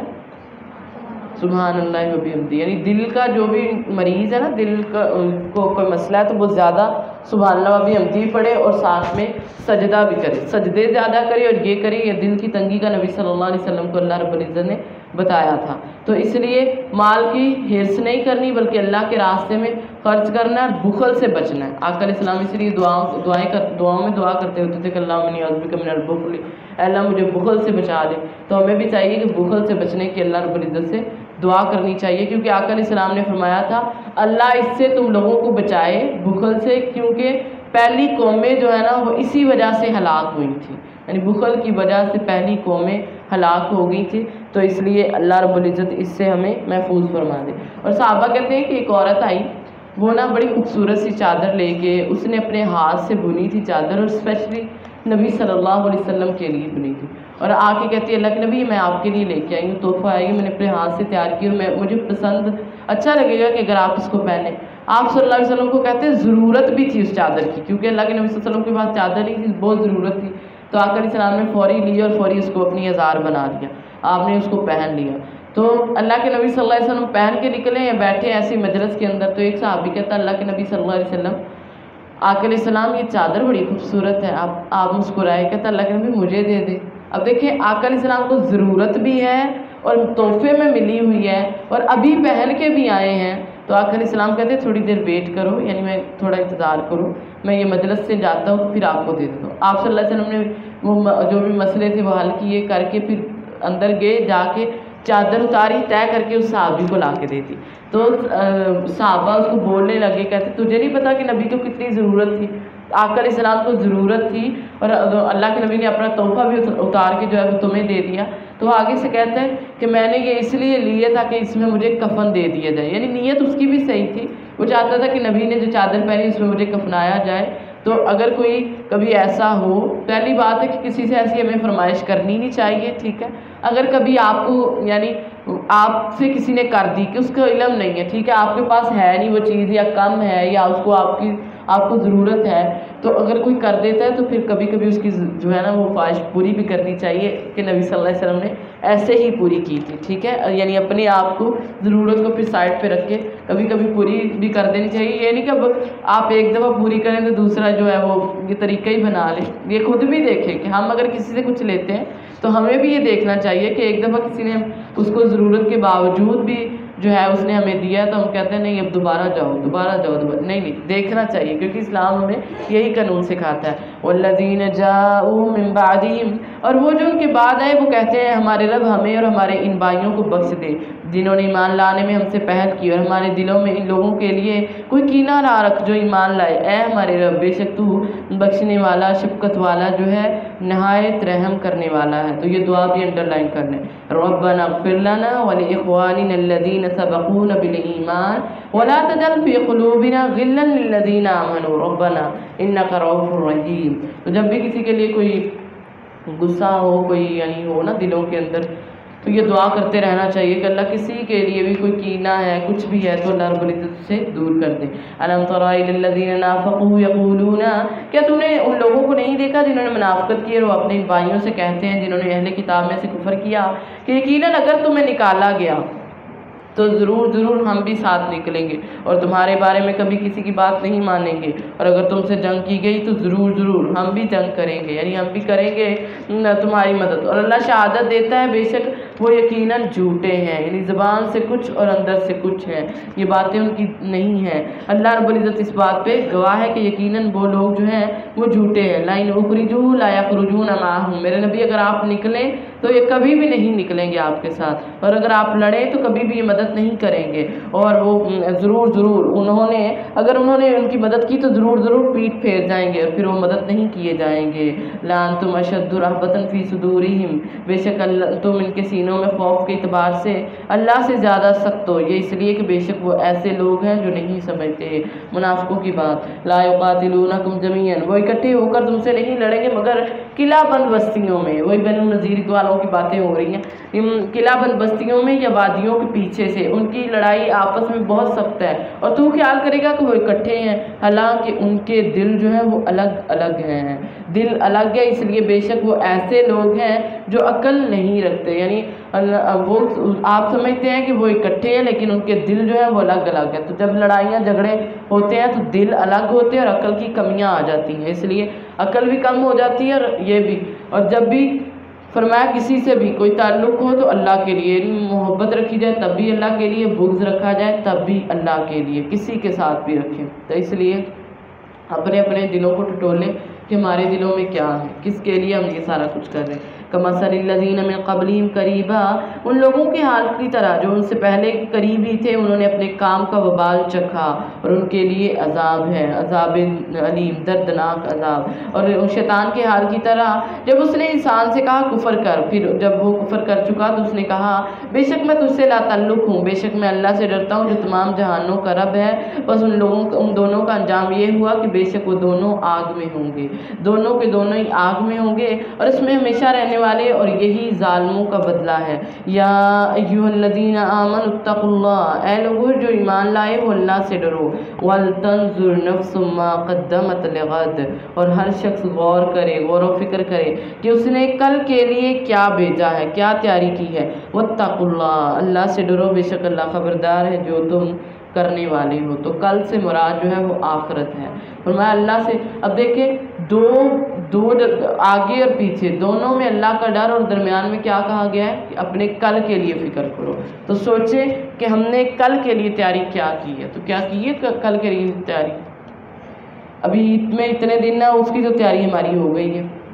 ٹھیک ہے، ہم نے اپنے گھروں کے لیے تیاری کر لی، ہم ساری تیاری کر رہے ہوتے ہیں، لیکن کل جو قیامت کا دن ہے اس کے لیے ہماری کیا تیاری ہے، اس کی تیاری کریں۔ ہر شخص کو یہی کوشش ہونی چاہیے کہ وہ دیکھے کہ میرا کل جو ہے وہ اچھا گزر جائے، کل میرا بہتر ہو، اللہ رب العزت اس کو اچھا کرے، تو اپنی کل کی تیاری کریں، کیونکہ یہاں پہ کوئی بھی انسان ہمیشہ کے لیے نہیں، آج یا کل جانا ہی جانا۔ تو اس گھر میں جو ہمیشگی کا گھر ہے اس کے لیے تیاری کرنی چاہیے. اور اللہ کے نبی صلی اللہ علیہ وسلم نے تیاری کے لیے جو اللہ رب العزت نے سوال کرنے وہ بھی بتا دیے. کوئی بھی ایسا ایگزامینر نہیں ملے گا جو پہلے کوسچن بتا دے کہ یہ اسٹوڈنٹس کو یہ کوسچن ہے، ان کو ذرا تیار کر لو. اگر کوئی ایگزامینر ایسا مل جائے تو بچوں کی تو پھر عید ہو جائے گی. کیوں بچوں ایسے ہی ہے، بچے تو کہیں گے کہ یہ تو بہت اچھا ہے کہ اس نے ہمیں پہلے سے سوال بتا دیا. تو دیکھیں رحمان کی ذات نے سوال بھی ہمیں بتا دیے ہیں لیکن پھر بھی ہم تیاری نہیں کر رہے کیونکہ سوال ہمیں پتہ ہے. اور وہ سوال اللہ کے نبی صلی اللہ علیہ وسلم نے فرمایا تھا کوئی شخص 2 قدم حرکت نہیں کرے گا جب تک 5 سوالوں کے جواب نہیں دے لے. اور وہ سوال کون سے ہیں سب کو پتہ ہی ہوگا کہ نہیں پتہ. قیامت کے دن 2 قدم کوئی حرکت نہیں کرے گا جب تک یہ 5 سوالوں کے جواب نہیں دے گا. نمبر 1، انسان بتا تو نے عمر کہاں گزاری ہے؟ تو کیا بتائیں گے کدھر گزاری عمر؟ تو جو اللہ کے لیے گزاری وہ تو الحمدللہ کہہ دیں گے کہ اللہ اتنا رمضان پورا تیرے لیے گزارا تھا. ٹھیک ہے، تو زندگی کے بارے میں سوال. نمبر 2، دوسرا سوال جوانی کے بارے میں الگ سے ہوگا. کیوں؟ حالانکہ عمر کے اندر ہی سارا کچھ آ جاتا ہے کہ عمر کے اندر انسان کا بچپن بھی آیا، جوانی بھی آئی، بڑھاپا بھی. لیکن جوانی کا الگ سے سوال ہونا ہے کیونکہ جوانی کے اندر انسان جو ہے نا وہ گناہ کرنے پہ اس کو کوئی ٹس سے مس نہیں ہوتی. یعنی نوجوان جو ہے نا وہ گناہ کرے اس کو کوئی فکر نہیں ہوتی. ٹھیک ہے، تو جوانی کے اندر سوال ہونا ہے. تو جوانوں کے لیے اسی لیے تو کہا ہے نوجوان جو ہے اللہ کے نبی صلی اللہ علیہ وسلم نے فرمایا تھا کہ وہ نوجوان جو اللہ کے لیے رہتا ہے، مسلوں پہ اپنی زندگی گزارتا ہے، کل قیامت کے دن اللہ اس کو عرش کا سایہ دے. تو عرش کے سائے ایویں نہیں مل جانے کہ بندہ کہ دنیا بھی پوری رکھوں دین بھی رکھوں. جیسے وہ کہہ رہے ہیں کوئی بات نہیں دنیا اور دین ساتھ ساتھ دے کے چلو. کتنا کا لینا ہے؟ آپ دیکھیں گے دنیا دین کو ساتھ ساتھ جاتے جاتے نا اکثر انسان دین کے معاملے میں کمپرومائز کر دیتا ہے، دنیا کو لے جاتا ہے کہ دنیا کو آگے کر لیتا ہے. تو نہیں، یہ کیونکہ نبی صلی اللہ علیہ وسلم نے فرمایا تھا دنیا اور دین دونوں میں سے لینا ہے نا، ایک کا تم لوگوں کو اگر لینی ہے تو ایک کا نقصان کرنا پڑے گا. یعنی اگر آپ لوگ آخرت چاہتے ہو نا تو آپ لوگوں کو دین یعنی لینا ہے تو دنیا کا نقصان کرنا پڑے گا، اور اگر دنیا لینی ہے تو پھر دین کا نقصان کرنا پڑے گا. اب ہم پہ ڈیپینڈ ہے ہم نے کس کا نقصان کرنا ہے، کس کا کرنا ہے. پکی بات ہے، دیکھ لو، پکے رہنا پھر اس پہ. ٹھیک ہے، یہ بھی کاؤنٹ ہونا ہے سارا کچھ. ہاں، اللہ کا حق دیتے ہوئے ہم کچھ کر رہے ہیں نا. یعنی یہ نہیں کہ اب ہم لوگ اپنے ہی کاموں میں لگے ہوئے، اللہ کا حق دیتے ہوئے ہم کریں گے تو ہم اللہ رب العزت ہمارے وہ کام بھی ہماری عبادت بنائے کیونکہ ہم نے اللہ رب العزت کا حق پورا ادا کر رہے ہیں. یہ نہیں کہ اب دنیا میں لگے رہے اللہ کو بھول کے نہیں، کام کرتے ہوئے بھی رب کا حق ادا کریں. جیسے اب 5 نمازیں ہیں تو آپ دیکھیں گے نمازوں کا ٹائمنگ کتنا ہے کہ انسان جو ہے وہ اللہ رب العزت اپنا دوپہر کو کہتا ہے اچھا مجھے نیند آ رہی ہے لیکن نہیں، نماز پہلے پڑھ رہا ہے. ٹھیک ہے، عصر کے ٹائم میں کھانا بنانا ہے، یہ کرنا ہے وہ کرنا ہے، اس کی فکر میں لگے ہوئے، لیکن ایک کام کو چھوڑ کے وہ نماز پڑھ رہا ہے تو اللہ رب العزت اس کا کام بھی پھر اس کے لیے عبادت بناتے ہیں کہ میرے بندے نے پہلے کیا کیے، پہلے وہ میری عبادت پھر یعنی اللہ کا حق ادا کر کے ہم دوسروں کا حق دیں. ٹھیک ہے، تو انشاءاللہ یہ کام ہم نے جیسے رمضان میں کیا ایسے ہی ہم باقی دنوں میں بھی کریں گے انشاءاللہ. پھر میں جوانی کے بارے میں یہ سوال ہوگا کہ جوانی کیسے گزاری، کیونکہ وہ ہوتا ہے نا، وہ ایک کسی کا شاعر کا شعر ہے نا کہ عمر بھر کی ریاضت کا لہو لگتا ہے، اتنا آسان نہیں قاری قرآن بننا. تو قاری قرآن بننے کے لیے بڑا کچھ کرنا پڑتا ہے. ٹھیک ہے، اپنا من مارنا پڑتا ہے، اپنے آپ کو جو ہے وہ اب مصلے پہ بیٹھے اور دوسرے جو بیٹھے یہ برابر تو نہیں ہو سکتے کہ ہم کہہ دیں کہ وہ برابر ہیں، چاہے وہ جتنی بھی عبادت کریں گھروں کے اندر. جو قرآن کو سیکھنے والا، قرآن میں غور و فکر کرنے والا، وہ فرمایا تھا ایک سیکنڈ 1 منٹ کی بات ہے کہ ایک گھڑی جو ہے انسان غور و فکر کرنے والا اس کا رات اور دن کی عبادت سے وہ افضل ہے. تو خود سوچیں، ایک طرف جو ہے ہم کہتے ہیں نہیں جی میری بچی 5 وقت کی نمازن ہے، وہ ایسے اور ایسے ہے، لیکن دوسری بھی تعلیم ہے. ایک طرف وہ ہے، ٹھیک ہے وہ بھی، لیکن دوسری طرف وہ جو قرآن سیکھنے والا ہے، آپ کی بچی تو صرف 5 پڑھتی ہے، اس کو تو روز کا رات اور دن کی عبادت کا ثواب ملتا ہے. تو برابر ہو جائے گا؟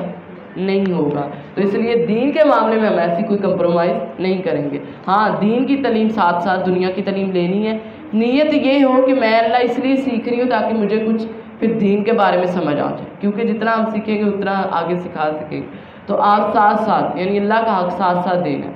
تو انشاءاللہ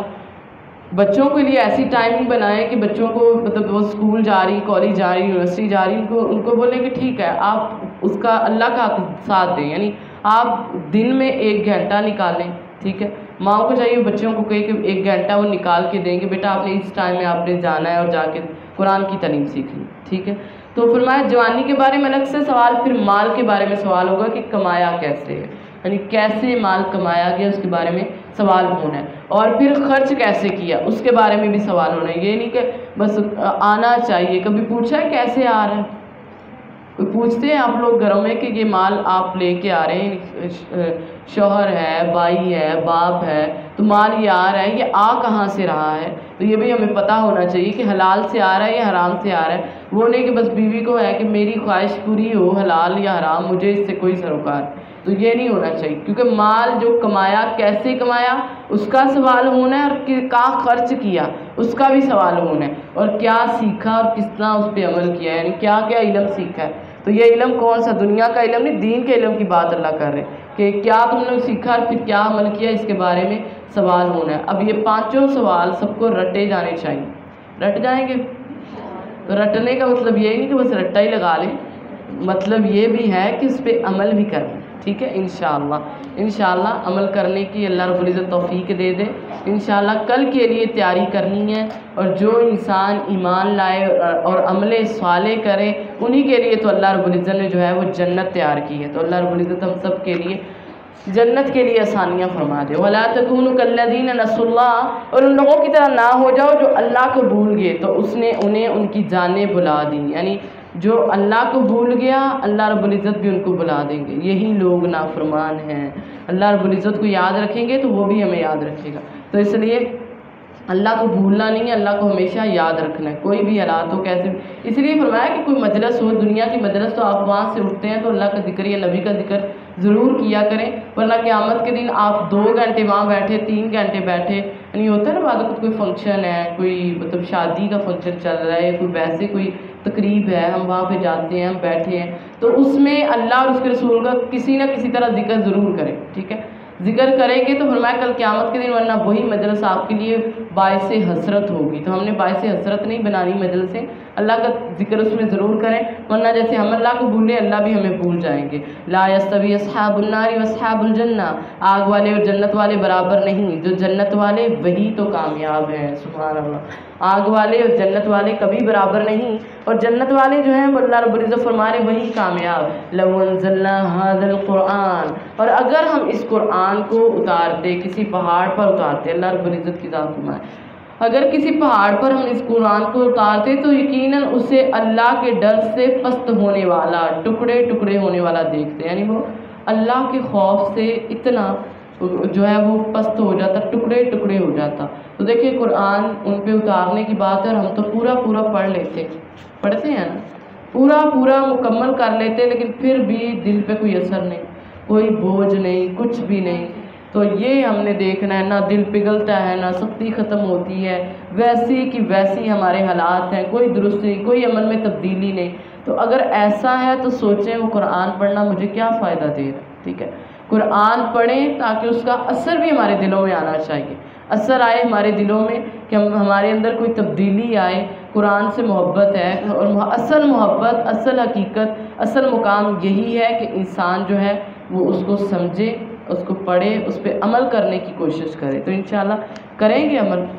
کیونکہ جو مومن ہوتا ہے نا اس کے لیے تو ایک ہی آیت کافی ہے. ٹھیک ہے، وہ جب اس کو ملتی ہے نا کہ یا ایھا الذین آمنوا، تو یہ لفظ ہی اس کو دبانے کے لیے کافی ہے کہ اچھا اللہ مجھ سے مخاطب ہے، یعنی اللہ کی ذات اتنی بڑی، وہ مجھ سے ڈائریکٹ کہہ رہے ہیں. تو جب بھی آپ قرآن پڑھے ہوتے ہیں تو جہاں پہ آئی یا ایھا الذین آمنوا تو غور کیا کریں کہ یہ اللہ کی ذات مجھ سے مخاطب ہے، رحمان مجھے کہہ رہے ہیں یہ سارا کچھ. تو انشاءاللہ آپ دیکھیں گے کہ اللہ رب العزت کے قرآن کو پھر سمجھ آنا آپ کو شروع ہو جائے گا. تو جو بھی حالات ہو، جیسے بھی ہوں، قرآن کو پڑھنا ہے اور اس پہ عمل بھی کرنا ہے، غور سے پڑھنا ہے. فرمایا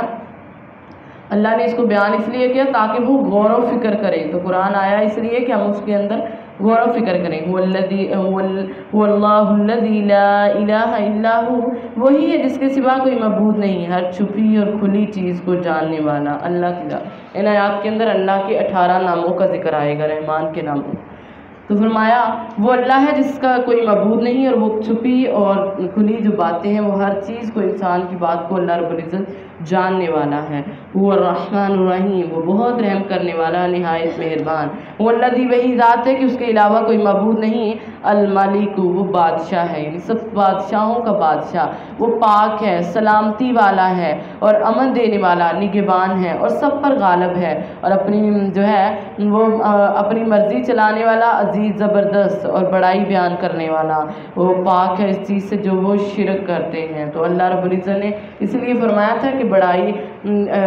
جو ہے نا، عزیز، عزت جو ہے وہ اللہ کی ازار ہے اور بڑائی اس کی چادر ہے۔ تو جو اس کو کھینچنے کی کوشش کرے گا، آقا علیہ السلام نے فرمایا، اللہ رب العزت نے اس سے منع کیا ہے کہ یہ ہم نہیں کریں گے۔ اور آقا علیہ السلام نماز کے بعد بھی پڑھتے ہوتے تھے، اللہم انت السلام منک السلام، ہم پڑھتے ہیں نا نماز کے بعد، تو اس کی سلامتی کا ذکر کر رہے ہیں، نام اس کے کا، تو اس لیے اللہ رب العزت کے ناموں کا ذکر کرتے رہنا چاہیے، کیونکہ جو اللہ کے ناموں کے ساتھ دعائیں کرتے ہیں، اللہ اس کی دعاؤں کو کبھی رد نہیں کرتے۔ وہ اللہ الخالق الباری المصور، وہی اللہ ہے جو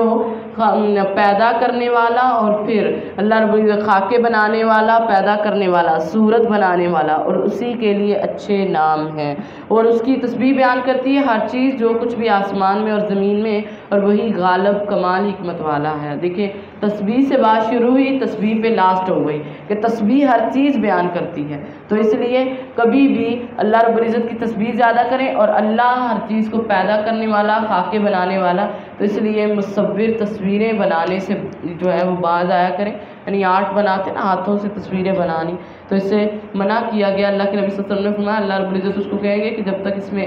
وہ جان نہ ڈال لے تب تک تجھے چھٹکارا نہیں ملنا، تو اس لیے اس سے روکا گیا ہے۔ اور حضرت عائشہ صدیقہ رضی اللہ تعالیٰ فرماتی ہے کہ میں نے اپنے گھر کے دروازے پہ نا ایک چادر لٹکائی تھی اور اس پہ تصویریں بنی ہوئی تھیں، تو اللہ کے نبی صلی اللہ علیہ وسلم آئے، اتنے غصے کی حالت میں آپ کا چہرہ سرخ، اور آپ نے اس کو چاک کر دیا، یعنی پھاڑ دیا اس کو۔ تو اس لیے یہ دیکھا کریں کہ ہمارے جو ہے وہ چادریں کیسی ہیں، ہمارے کیا کیا ہے۔ یہ اب تو اللہ معاف کرے،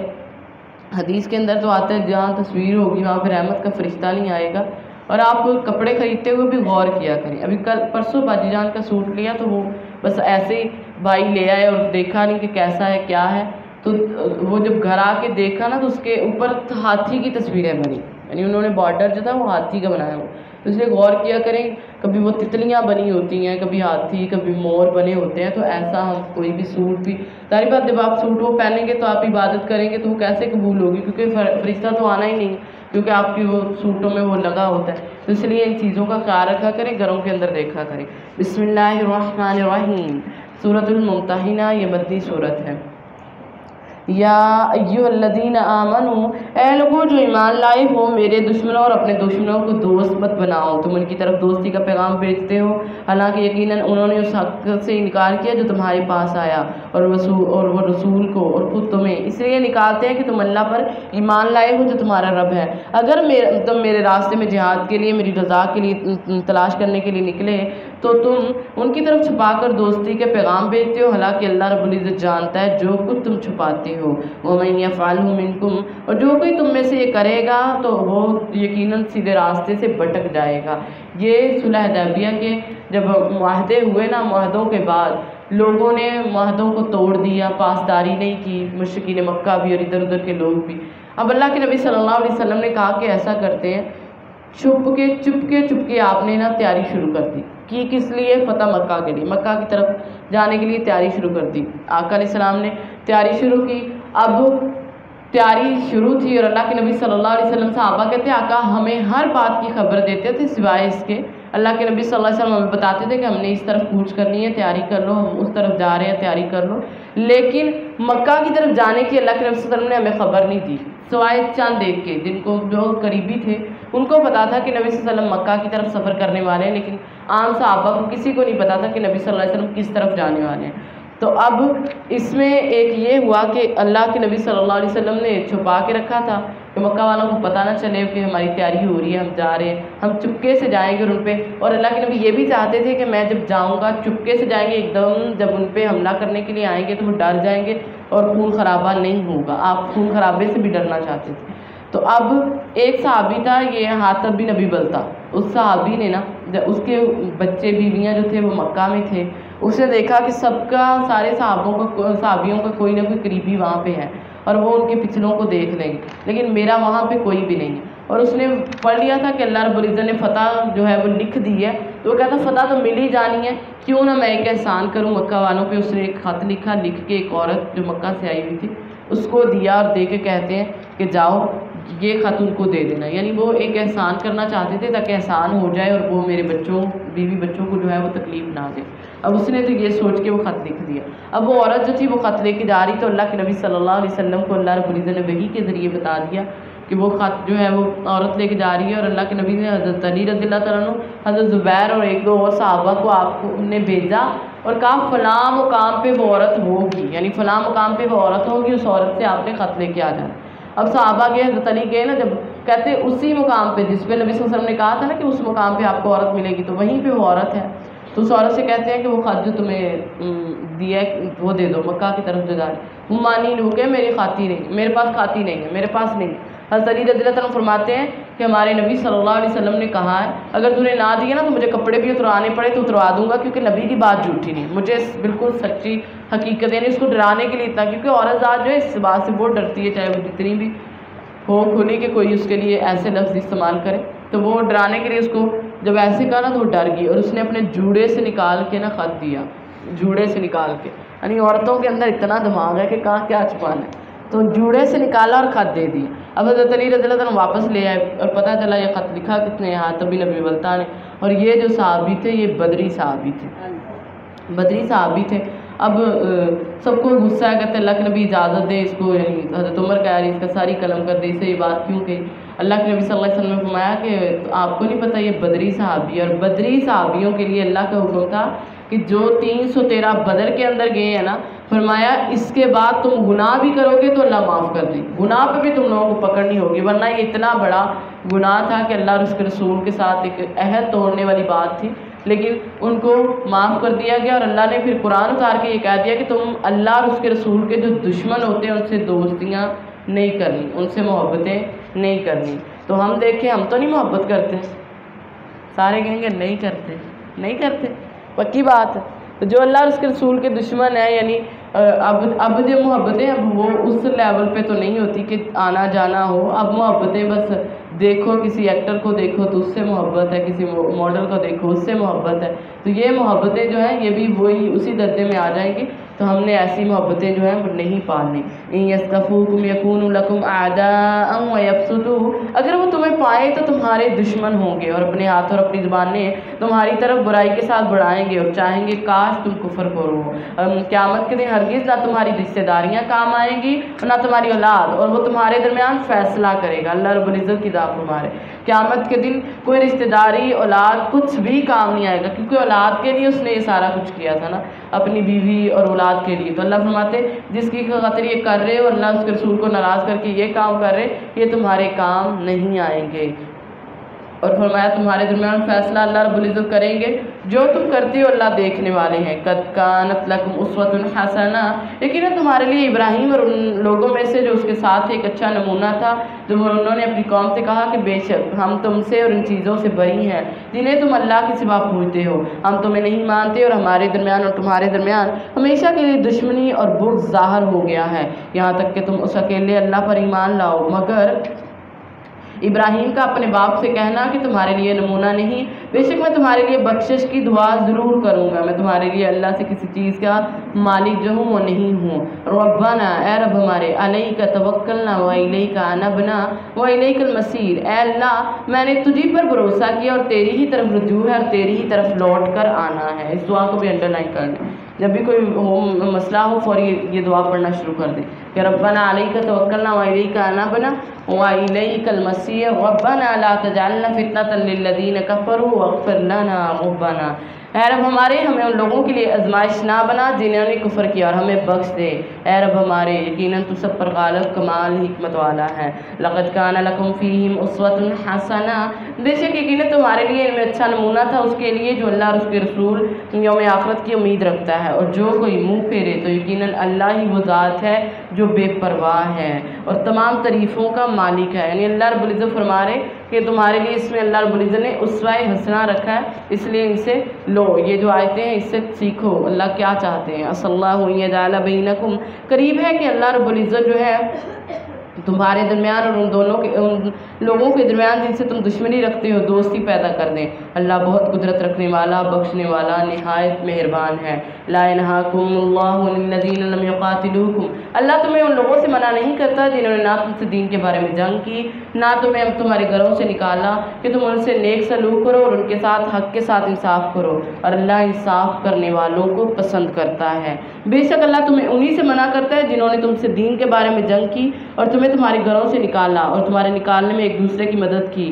کہ تم ان سے دوستی کرو، اور جو ان سے دوستی کرے گا وہی ظالم ہے۔ تو یہاں پہ اللہ نے 3 طرح کے لوگوں کا ذکر کیا، ایک وہ جو ایمان لائے ان سے محبت کریں، یعنی ایمان والوں سے آپ محبت کریں۔ دوسرا فرمایا جو کافر ہیں جنہوں نے آپ کے ساتھ جنگیں کی ہیں، کر رہے ہیں، وہ اس سے فرمایا آپ لوگ جنگ کریں، ان کے ساتھ بدلہ لیں۔ تیسرا وہ انسان جو امن میں رہتے ہیں، یعنی کہ وہ امن میں رہتے ہیں، اپنی دیت دے رہے ہیں، اپنا چیز دے رہے ہیں اور وہ امن میں رہتے ہیں، ان کو فرمایا آپ لوگوں نے کیا کرنا ہے، ان سے جو ہے وہ آپ سے نہ لڑتے ہیں، نہ لڑائی کا کسی کا ساتھ دیتے ہیں، تو پھر ان کے ساتھ اللہ نے آپ کو نیک سلوک اور انصاف کا حکم دیا۔ تو دیکھیں رحمان نے وہ جو غیر مسلم ہیں ان کے ساتھ بھی انصاف کا حکم دے دیا، تو پھر مسلم کا انصاف کیوں نہیں کرے گا۔ یا ایھا الذین آمنوا، اے لوگوں جو ایمان لائے ہو، جب تمہارے پاس مومن عورتیں آئیں ہجرت کر کے تو ان کی خوب جانچ پڑتال کر لو، یعنی خوب ان کو آزما لو، خوب دیکھ لو، اور اللہ رب العزت کی ذات جانتی ہے بِایمانہن، ان کے ایمان کو، اور اگر تم لوگ جان لو کہ وہ مومن ہے تو انہیں کافروں کی طرف نہیں واپس کرنا، اور نہ یہ عورتیں ان کے لیے حلال ہیں اور نہ وہ کافر ان کے لیے حلال، اور انہیں دے دو جو انہوں نے خرچ کیا، اور تم پر کوئی گناہ نہیں کہ ان سے نکاح کر لو جب انہیں ان کے حق مہر دے دو، اور کافر عورتوں کی عصمتیں روک کر نہ رکھو، اور تم مانگ لو جو تم نے خرچ کیا، اور وہ کافر بھی مانگ لے جو انہوں نے خرچ کیا، یہ اللہ کا فیصلہ ہے اور وہ تمہارے درمیان فیصلہ کرتے ہیں، اللہ رب العزت سب کچھ جاننے والا، کمال حکمت والا ہے۔ یہ ایسے ہوا تھا کہ صلح حدیبیہ میں وہ شرائط لکھی گئی تھی نا، تو ایک شرط یہ تھی کہ جو مرد مسلمان ہو کے آ جائے اس کو آپ واپس کریں گے۔ اب کچھ عورتیں جو تھیں وہ آئیں اور انہوں نے کہا اللہ، وہ آئیں اور مسلمان ہو گئی، تو اب وہ کہتے تھے کہ نہیں یہ جو عورتیں ہیں نا یہ ان کو بھی واپس کیا جائے، تو بتایا گیا کہ صلح حدیبیہ کے اندر مردوں کا کہا گیا، عورتوں کا نہیں کہا گیا، یعنی بات وہ نبی صلی اللہ علیہ وسلم اللہ رب العزت نے کہہ دیا کہ یہ جو آئے ہیں نا یہ عورتیں ان کا تم امتحان لو۔ ہاں اب اگر وہ کرتی ہیں، یعنی اگر جو کفار مکہ کے مردوں نے اس عورتوں کو مہر دیا ہے تو وہ آپ ان کو واپس کر دیں کیونکہ یہ مومن ہیں، اور ان سے نکاح بھی کر لیں مہر نیا دے کے، ٹھیک ہے، یہ نہیں کہ ہم نے ان کے پچھلے خاندوں کو مہر دیا تو وہی مہر نہیں، نیا دے کے آپ ان کو جو ہے وہ رکھ لیں۔ اور اگر کوئی کفار مکہ کی کوئی عورت اس طرف یعنی مومنوں کی طرف اور وہ ایمان نہیں لائی تو اس کو ان کی طرف لوٹا دو۔ فَإِنْ فَاتَكُمْ شَيْءٌ مِّنْ أَزْوَاجِكُمْ، اور اگر تمہاری بیویوں میں سے کوئی کافروں کی طرف چلی جائے پھر تم بدلہ حاصل کرو تو جن لوگوں کی بیویاں چلی گئی ہیں انہیں اتنا دے دو جتنا انہوں نے خرچ کیا، اور اللہ سے ڈرو، اللہ رب العزت سے ڈرو جس پر تم ایمان رکھنے والے ہو۔ یا ایھا النبی، اے نبی صلی اللہ علیہ وسلم جب تیرے پاس مومن عورتیں آئیں اور تجھ سے وہ بیعت کریں، اب عورتوں کی بیعت کی بات ہو رہی، وہ اللہ کے ساتھ کسی کو شریک نہ ٹھہرائیں، اور نہ ہی چوری کریں، نہ زنا کریں، نہ اولاد کو قتل کریں، نہ کوئی بہتان لگائیں جو اپنے ہاتھوں اور پاؤں کے درمیان کر رہی ہوں، اور نہ کسی نیک کام میں تیری نافرمانی کرے، تو تو ان سے بیعت لے لے اور ان کے لیے بخشش کی دعا بھی کر، ان اللہ غفور الرحیم، اللہ بخشنے والا مہربان ہے۔ تو نبی صلی اللہ علیہ وسلم بیعت کیسے لیتے تھے؟ آقا علیہ السلام جیسے مردوں کے اوپر ہاتھ پہ ہاتھ رکھ کے جو بیعت تھی ویسے نہیں لیتے تھے۔ ایک عورت آئی بھاگی میں نبی صلی اللہ علیہ وسلم سے بیعت کر لوں، اس کو تھا کہ جیسے اللہ کے نبی صلی اللہ علیہ وسلم مردوں سے لیتے ہیں ویسے وہ اپنا ہاتھ آگے کیے جا رہی، تو آپ نے منع کر دیا، آپ نے عائشہ رضی اللہ تعالیٰ عنہ سے کہ اس کو ہاتھ پیچھے کر لے، اس کی بیعت ہو گئی ہے، یعنی اس کو تھا کہ نبی کے ہاتھ پہ ہاتھ رکھ کے بیعت کر لوں گی، تو فرمایا نہیں، اللہ رب العزت نے کہا آپ ان سے کہہ دیں کہ آپ نے یہ کام نہیں کرنے تو یہ آپ کی بیعت ہوگی۔ اور بھی بہت سی اللہ کے نبی صلی اللہ علیہ وسلم نے بیعت لی تھی، جیسے کہا تھا کہ جاہلیت کی طرح نوحہ نہیں کرنا، ٹھیک ہے، جاہلیت کی عورتوں کی طرح جو ہے وہ زیب و زینت نہیں کرنی، تو وہ عورتیں جو مسلمان ہوگی تھیں انہوں نے اس بیعت پہ وہ پوری بھی اتری تھی۔ یا ایھا الذین آمنوا، اے لوگوں جو ایمان لائے ہو، ان لوگوں کو دوست مت بناؤ جن پر اللہ غصے ہو گیا، یعنی جن سے اللہ رب العزت ناراض ہے، ان کو دوست مت بناؤ، جو آخرت سے اس طرح نا امید ہو گئے جس طرح وہ کافر نا امید ہو چکے جو قبر والے ہیں۔ بسم اللہ الرحمن الرحیم، سورۃ الصف، یہ بھی مدنی سورت ہے۔ شروع اللہ کے نام سے جو بڑا مہربان۔ سبح للہ ما فی السماوات و ما فی الارض، تسبیح بیان کرتی ہے جو کچھ بھی آسمان اور زمین میں، ہر چیز اللہ کی تسبیح بیان کر رہی ہے، سارا کچھ اللہ کی تسبیح بیان کرتی ہے، تو ان کو مسبحات بھی صورتیں کہتے ہیں۔ آپ دیکھیں گے ہر سے شروع میں یہی ہوتا ہے کہ اللہ کے لیے جو بھی کچھ زمین آسمان میں سب تسبیحیں بیان کرتے ہیں، تو پھر ہم کیوں نہ کریں، ہمیں بھی اس سے زیادہ کرنی چاہیے۔ یا ایھا الذین آمنوا، اے لوگوں جو ایمان لائے ہو، کیوں کہتے ہو جو تم نہیں کرتے؟ اللہ کے نزدیک ناراض ہونے کے اعتبار سے بڑی بات ہے کہ تم جو کہو وہ تم نہیں کرتے، یعنی جو تم کہتے ہو وہ کرتے کیوں نہیں؟ کوئی بھی بات ہو، اللہ سے عہد کی بات ہو یا آپس میں کوئی بات ہو یا آپس سے کوئی وعدے ہوں، کچھ بھی ہو، جو کہتے ہو اس کو کرنا ہے اللہ رب العزت نے۔ اور اللہ کے نزدیک ناراضگی کے اعتبار سے سب سے یہ بڑی بات ہے کہ ہم ایک دوسرے میں، اب اس میں یہ ہے کہ اللہ سے عہد بھی آ گیا، ٹھیک ہے، اس میں آپ کسی یعنی گھر کے اندر کسی سے وعدے کرتے ہیں، اس میں یہ بھی ہو گیا کہ آپ بچوں سے کوئی وعدہ کرتے ہیں تو وہ بھی آپ کو پورا کرنا پڑے گا، ٹھیک ہے، بچوں کا وعدہ وہ نہیں، چھوٹا ہی بس بچے ہیں تو ہم اس کو ٹال رہے ہوتے ہیں۔ اللہ کے نبی صلی اللہ علیہ وسلم بیٹھے، ایک عورت کہتی، آقا علیہ السلام ان کے پاس بیٹھے ہوئے تو وہ اپنے بیٹے کو آواز دے رہی، انہوں نے کہا ادھر آؤ میں تمہیں کچھ دوں، ادھر آؤ میں تمہیں کچھ دوں۔ وہ آئے ہیں تو آپ صلی اللہ علیہ وسلم نے اس سے کہا کہ کیا تو اس کو کچھ دے گی بھی؟ کہتی ہے اللہ کے نبی جی میں نے کھجوریں اس کے لیے رکھی ہیں، یہ میں اس کو دوں گی، فرمایا اگر تم نے یہ نہ دینی ہوتی نا تو یہ تیرے لیے گناہ لکھا جانا تھا، یعنی اس کا بلانا یہ جھوٹ تھا، یہ گناہ تھا۔ تو ہم دیکھیں اپنے خود کو سوچیں، یہ ایسی غلطی ہیں جن کا ہمیں پتہ نہیں چلتا، ہم لوگ نا یعنی جانے میں یہ والی غلطیاں کرتے، پھر کہتے نہیں میں تو اتنی نمازیں پڑھی، اتنا کچھ کری ہوں، اللہ رب العزت کی ذات رحمت برکت کیوں نہیں آ رہی؟ تو یہ چھوٹی چھوٹی غلطیوں کو دیکھیں کہ یہ جھوٹ کبیرہ گناہ ہے جو اکثر زیادہ بچوں کے ساتھ بولتے ہیں، تو اب سے یہ کام نہیں کرنا، ٹھیک ہے، بچوں کو اگر آپ لوگ کچھ کہہ رہے ہو آپ دلاؤ گے تو وہ آپ کو دینا پڑے، ٹھیک ہے، اور آپ لوگوں کو کرنا پڑے گا، یہ نہیں اب بچوں کو دینے دلانے کے بجائے ہم لوگ بچوں کو ڈرا رہے ہوتے ہیں، وہ آ گیا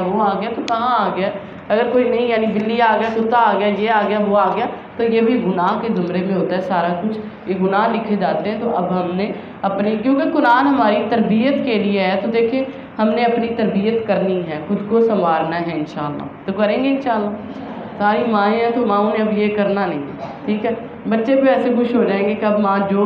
دیکھیں، اس سے نا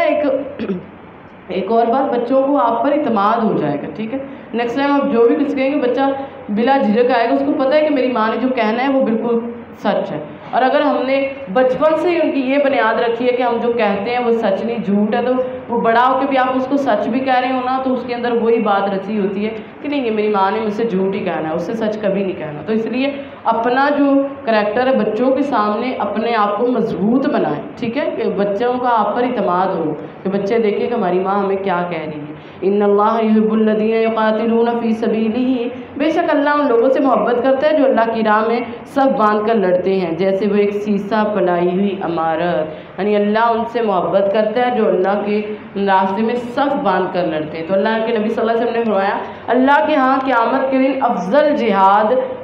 جو ہے وہ اس کا ہوگا جو پہلی صف میں ہو اور لڑے اور پھر شہید ہو جائے۔ تو صف پچھلی صورتوں میں ہم سورۃ صافات میں صف کی تو پڑھ کے آئے ہیں کہ کتنی اہمیت ہے، اور اللہ کے نبی صلی اللہ علیہ وسلم نے فرمایا تھا کہ جنت میں جانے کے لیے نا جنتیوں کے لیے صفیں جب بنائی جائیں گی، فرمایا 120 صفیں ہونی ہیں جو جنتیوں کے لیے بنائی جائیں،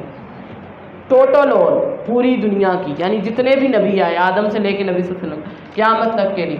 جتنے بھی لوگ ان میں جنتی ہوں گے ان کی 120 صفیں ہوں گی۔ ہماری تو چھوٹی چھوٹی صفیں ہوتی ہیں نا، وہ صفیں ہوں گی بھی تو بہت بڑی،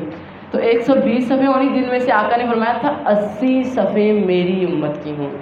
سبحان اللہ، تو اللہ ہمارا شمار اس میں ہو جائے کہ ہم بھی ان 80 جو نبی کی امت کے ہوں گے ان میں ہمارا بھی شمار ہو کہ ہم بھی اسی صف میں ہوں۔ تو اس لیے صفوں کو درست رکھا کریں اور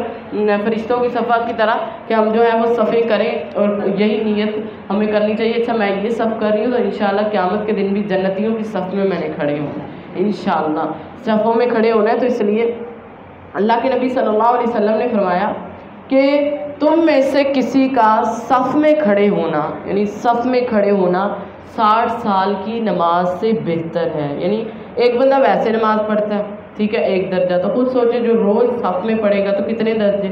27 درجے، اور 27 کو 1 سے دیکھیں تو 1 کا اندازہ لگائیں اور 27 کا اندازہ لگائیں تو اتنا زیادہ اس کے لیے جو ہے وہ درجے مل جاتے ہیں۔ اس لیے اپنی صفوں کو درست رکھنا ہے، صفیں ملا کے رکھنی ہے، خاص کر جماعت کی صورت میں جو ہے اللہ کے نبی صلی اللہ علیہ وسلم فرماتے ہیں کہ اس قدم سے زیادہ کسی قدم پر اجر نہیں دیا جاتا۔ کس قدم سے زیادہ؟ غور سے سننا ہے، خاص کر آپ لوگ جو تراویح پڑھتی ہیں، ٹھیک ہے، اور ویسے بھی جمعرات کو تو چلے ظہر بھی پڑھتے ہیں ہم ساتھ میں ایک ساتھ، اس قدم سے زیادہ کسی قدم پر اجر نہیں ملتا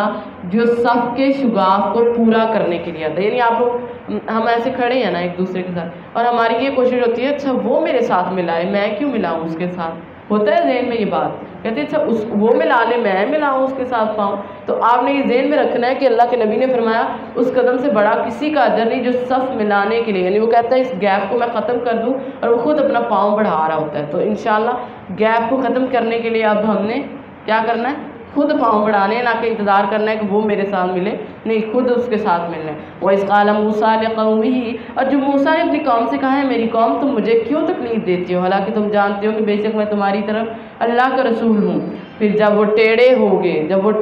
گئے تو اللہ نے ان کے دل جو ہیں وہ ٹیڑھے کر دیے، اور اللہ نافرمان لوگوں کو ہدایت نہیں دیتا۔ وَإِذْ قَالَ عِیسیٰ ابْنُ مَرْیَم، اور جب عیسیٰ بن مریم نے کہا اے بنی اسرائیل بے شک میں تمہاری طرف اللہ کا رسول ہوں، اس کی تصدیق کرنے والا ہوں جو مجھ سے پہلے تورات کی صورت میں، اور ایک رسول کی خوشخبری دینے والا ہوں جس کا نام ہے احمد، من بعد اسمہ احمد، نبی صلی اللہ علیہ وسلم کا نام پچھلی کتابوں میں احمد تھا، اس لیے فرمایا تھا عرش پہ میرا نام احمد ہے اور فرش پہ میرا نام محمد صلی اللہ علیہ وسلم۔ تو احمد اور محمد صلی اللہ علیہ وسلم، تو وہ پہلے ہی عیسیٰ علیہ السلام بتا رہے ہیں کہ میرے بعد ایک نبی آئے گا جس کا نام احمد ہوگا۔ پھر جب وہ ان کے پاس واضح نشانیاں لے کر آئے تو انہوں نے کہا یہ کھلا جادو ہے، من ازلم، اور کون اس شخص سے ظالم ہو سکتا ہے جو اللہ پر جھوٹ باندھے، اور جب اسے اسلام کی طرف بلایا جائے اور اللہ ظالم لوگوں کو ہدایت نہیں دیتے۔ یریدون لیطفئوا نور اللہ بافواہہم، وہ چاہتے ہیں کہ اللہ کے نور کو اپنے منہوں سے بجھا دیں، اللہ اپنے نور کو پورا کرنے والا ہے اگرچہ کافر لوگ ناپسند کریں۔ والذی ارسل رسولہ بالہدی، وہی ہے جس نے اپنے رسول کو ہدایت اور دین حق کے ساتھ بھیجا۔ اللہ رب العزت کی ذات فرما رہے کہ وہی اللہ کی ذات ہے جس نے نبی صلی اللہ علیہ وسلم کو ہدایت اور دین حق کے ساتھ بھیجا تاکہ اسے تمام دینوں پر غالب کر دے۔ تو اسلام جو ہے یہ تمام دینوں پر غالب ہونے کے لیے آیا ہے، اسی لیے ہر جگہ پہ یہ دین پہنچ کے رہے گا۔ فرمایا وَلَوْ كَرِهَ الْمُشْرِكُونَ، اگرچہ مشرک ناپسند جانے، کیونکہ مشرک کبھی بھی نہیں چاہے گا کہ اسلام کا اتنا بول بالا ہو، پر اللہ رب العزت کریں گے بول بالا انشاءاللہ۔ یا ایھا الذین آمنوا، اے لوگوں جو ایمان لائے ہو، اللہ رب العزت ایمان والوں سے مخاطب، کیا میں تمہاری ایسی تجارت کی طرف رہنمائی نہ کروں جو تمہیں دردناک عذاب سے بچائے۔ اب دیکھیں اللہ کہہ رہی ہیں کہ تمہاری ایسی تجارت تمہیں نہ بتاؤں جو دردناک عذاب سے بچائے۔ تو اب کانوں سے ہم نے دیکھنا ہے، غور کرنا ہے کہ اللہ وہ کون سی تجارت ہے جس کو اللہ رب العزت نے کہا کہ وہ تم لوگوں کو دردناک عذاب سے وہ بچا لے گی، وہ تجارت کون سی ہے؟ تؤمنون باللہ، پہلا کام اللہ اور اس کے رسول پر ایمان لاؤ، اپنے مالوں اور اپنی جانوں کے ساتھ اللہ کے راستے میں یہ جہاد کرو، یہ تمہارے لیے بہت بہتر ہے اگر تم جانتے ہو، یعنی اگر جانتے تو یہ تجارت جو ہے ساری تجارتوں سے بہتر تجارت ہے۔ اور فرمایا یغفر لکم ذنوبکم، اللہ تمہارے گناہوں کو معاف کر دیں گے اور تمہیں ایسے باغوں میں داخل کرے گا جن کے نیچے سے نہریں بہتی ہیں، اور رہنے کی پکیزہ جگہوں میں جو ہمیشہ رہنے والے باغ ہوں گے، یہی بہت بڑی کامیابی ہے۔ ذالک الفوز العظیم، یہی بہت بڑی کامیابی ہے کہ ہم لوگ ایسے کریں، یہ مل جائے تو یہی بہت بڑی کامیابی۔ وَأُخْرَىٰ تُحِبُّونَهَا، اور فرمایا ایک اور چیز جسے تم پسند کرتے ہو، اللہ کی طرف سے مدد اور فتح قریب ہے، ایمان والوں کو خوشخبری سنا دو۔ یا ایھا الذین آمنوا، اے لوگوں جو ایمان لائے ہو، کونوا انصار اللہ، اللہ کے مددگار بن جاؤ، جس طرح عیسیٰ بن مریم عیسیٰ بن مریم نے حواریوں سے کہا کہ اللہ کی طرف میرا مددگار کون ہوگا، یعنی اللہ رب العزت کی طرف میرا مددگار کون ہوگا؟ تو حواریوں نے کہا نحن انصار اللہ، ہم ہیں اللہ کے مددگار۔ تو بنی اسرائیل میں سے ایک گروہ ایمان لایا اور ایک گروہ نے کفر کیا۔ پھر جب ہم نے ان لوگوں کو جو ایمان لائے تھے ان کے دشمنوں کے خلاف مدد میں کی تو وہ غالب آ گئے۔ بسم اللہ الرحمن الرحیم، سورۃ الجمعہ، یہ مدنی سورت ہے۔ اللہ کے نبی صلی اللہ علیہ وسلم جمعہ کی نماز میں سورۃ جمعہ اور منافقون پڑھا کرتے تھے۔ اور یہ سورۃ جمعہ اس لیے نہیں ہے کہ جمعہ، اب اکثر لوگ جو ہے نا وہ سورۃ جمعہ کو رکھتے ہیں کہ جمعے کے دن پڑھی جائے۔ جمعے کے دن جو ہے وہ سورۃ کہف پڑھنے کا حکم ہے۔ جمعے کی سورت جمعے کی فضیلت کے لیے اتری ہے، اس کو آپ پڑھیں گے نا، اس کے اندر اللہ رب العزت ہماری بڑی سی وہ کر رہے ہیں، تربیت ہو رہی ہے ہماری کہ ہم نے کیا کرنا ہے۔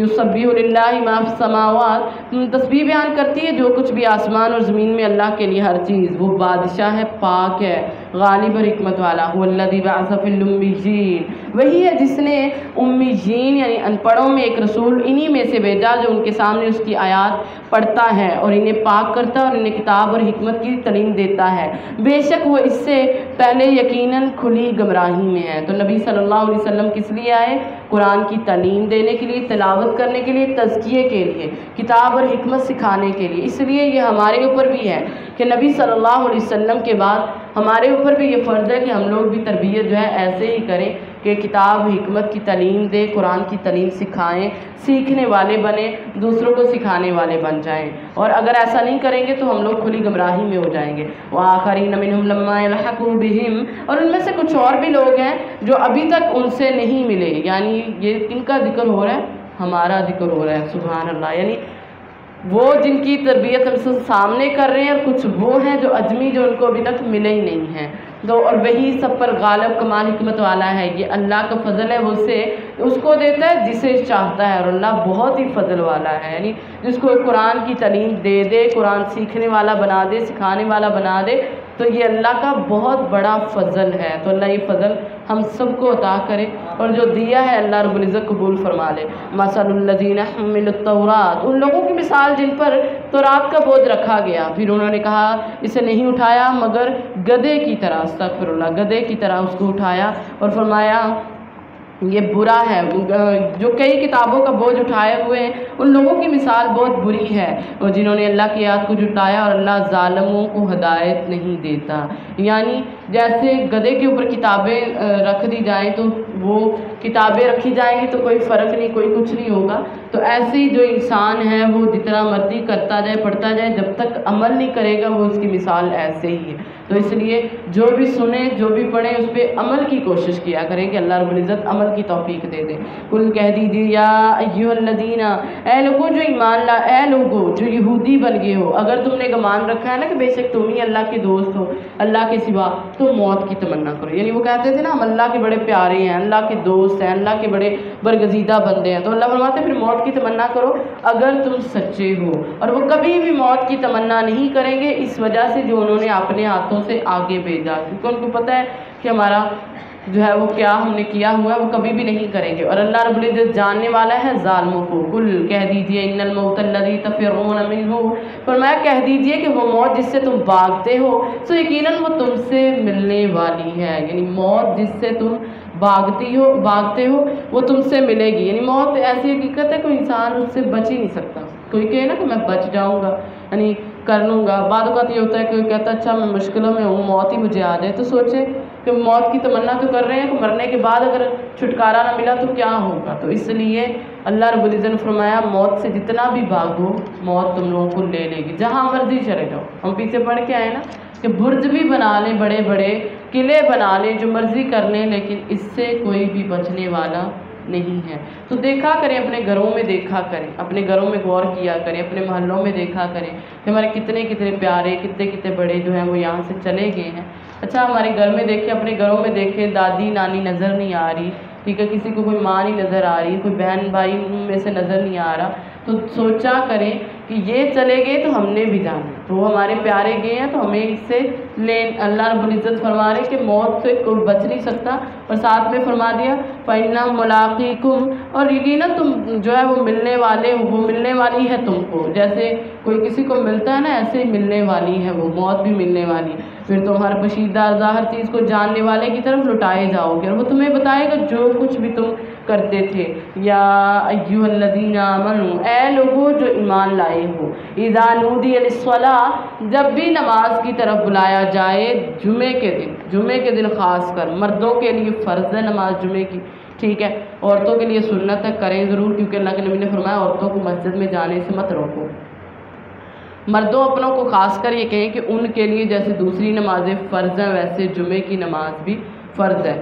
فرمایا کہ اب جمعے کی نماز اللہ رب العزت فرماتے جب بھی اذان آئے تو کیا کرنا ہے، فوری نماز کے لیے آ جاؤ، اللہ کی ذکر کی طرف لپکو اور خرید و فروخت کو چھوڑ دو۔ جو بھی خرید و فروخت ہو رہی ہے نا، اذان کی آواز سن کے فوری سے شٹر پھینکو اور بچ جاؤ، کیونکہ اللہ رب العزت نے بتا دیا یہ تمہارے لیے بہتر ہے اگر تم جان لو۔ یعنی آپ کو نہیں پتا اس میں اللہ نے کیا کیا بہتری رکھی، اور اب وہ الٹا ہو گیا شیطان نے نا۔ آگے ہم اگلی آیت میں اللہ رب العزت فرما رہے کہ جب تم نماز پوری کر لو تو زمین میں پھیل جاؤ اور اس کا فضل تلاش کرو اور اللہ کو بہت یاد کرو تاکہ تم فلاح پاؤ۔ اب حکم ملا ہے کہ نماز کے بعد، یعنی نماز کے بعد اگر کوئی تجارتی کام کرنا ہے کرو، نماز سے پہلے نہیں کرنا، ٹھیک ہے، نماز کے ٹائم میں نہیں کرنا۔ لیکن اب وہ الٹا شیطان نے کر دیا، نماز سے پہلے دکانیں کھلی ہوتی ہیں، بلکہ نماز کے دوران بھی کھلی ہوتی ہیں دکانیں، شاپس کھلی ہیں، بازار کھلا ہے، شام کو جائیں شام کو بند ہے۔ کس لیے دیا؟ آج جمعہ تھا اس لیے بند ہے، مطلب مجھے صبح سے بند تھی، نہیں صبح سے نہیں، یہ 3 بجے بند کی ہے۔ تو وہی شیطان نے اس کو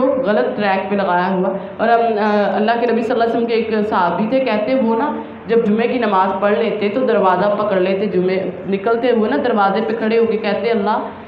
میں نے تیرے لیے، یعنی میں اپنا کاروبار چھوڑ کے آیا تھا تیرے فضل کو تلاش کرنے کے لیے، اللہ رب العزت میں نے کیا، اب مجھے فضل چاہیے، اب میں جا رہا ہوں، یعنی مجھے فضل ملنا چاہیے، مجھے کامیابی ملنی چاہیے۔ تو جو بھی تاجر یعنی جو بھی تاجر ہے، کوئی بھی کام ہے کسی کا بھی کیسا بھی ہے، آپ جمعے کے نماز کے بعد جائیں گے تو آپ خود دیکھیں گے کہ اس کے اندر برکت بہت زیادہ ہو،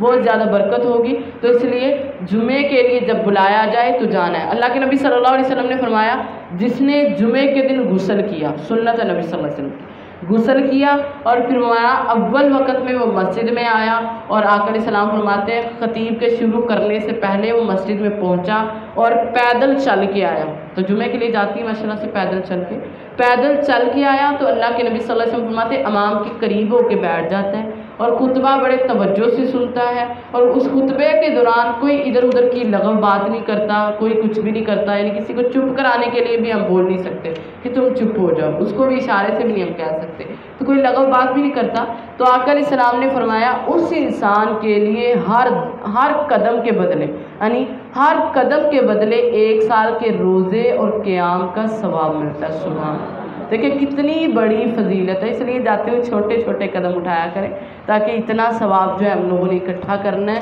جاتے ہوئے تو اتنا بڑا اجر ملے گا۔ تو اللہ رب العزت اور فرمایا خاص کر مرد جو ہے اگر وہ جان بوجھ کے جمعہ چھوڑتے ہیں نا، مردوں کے لیے فرض ہے، اگر وہ جان بوجھ کے جمعہ چھوڑتے ہیں تو آقا علیہ السلام نے فرمایا پھر ان کے دلوں پر اللہ مہر لگا دیتے ہیں۔ جو 3 جمعے جان بوجھ کے چھوڑے ان کے دلوں پر پھر مہر لگ جاتی ہے، ان کو دین کی بات سمجھ نہیں آتی۔ تو اپنے مردوں کو بھی کہنا ہے کہ جان بوجھ کے، ہاں کسی مجبوری سے چھوٹ گیا تو چھوٹ گیا، جان بوجھ کے جمعہ جو ہے وہ نہیں چھوڑنا۔ اور فرمایا جب وہ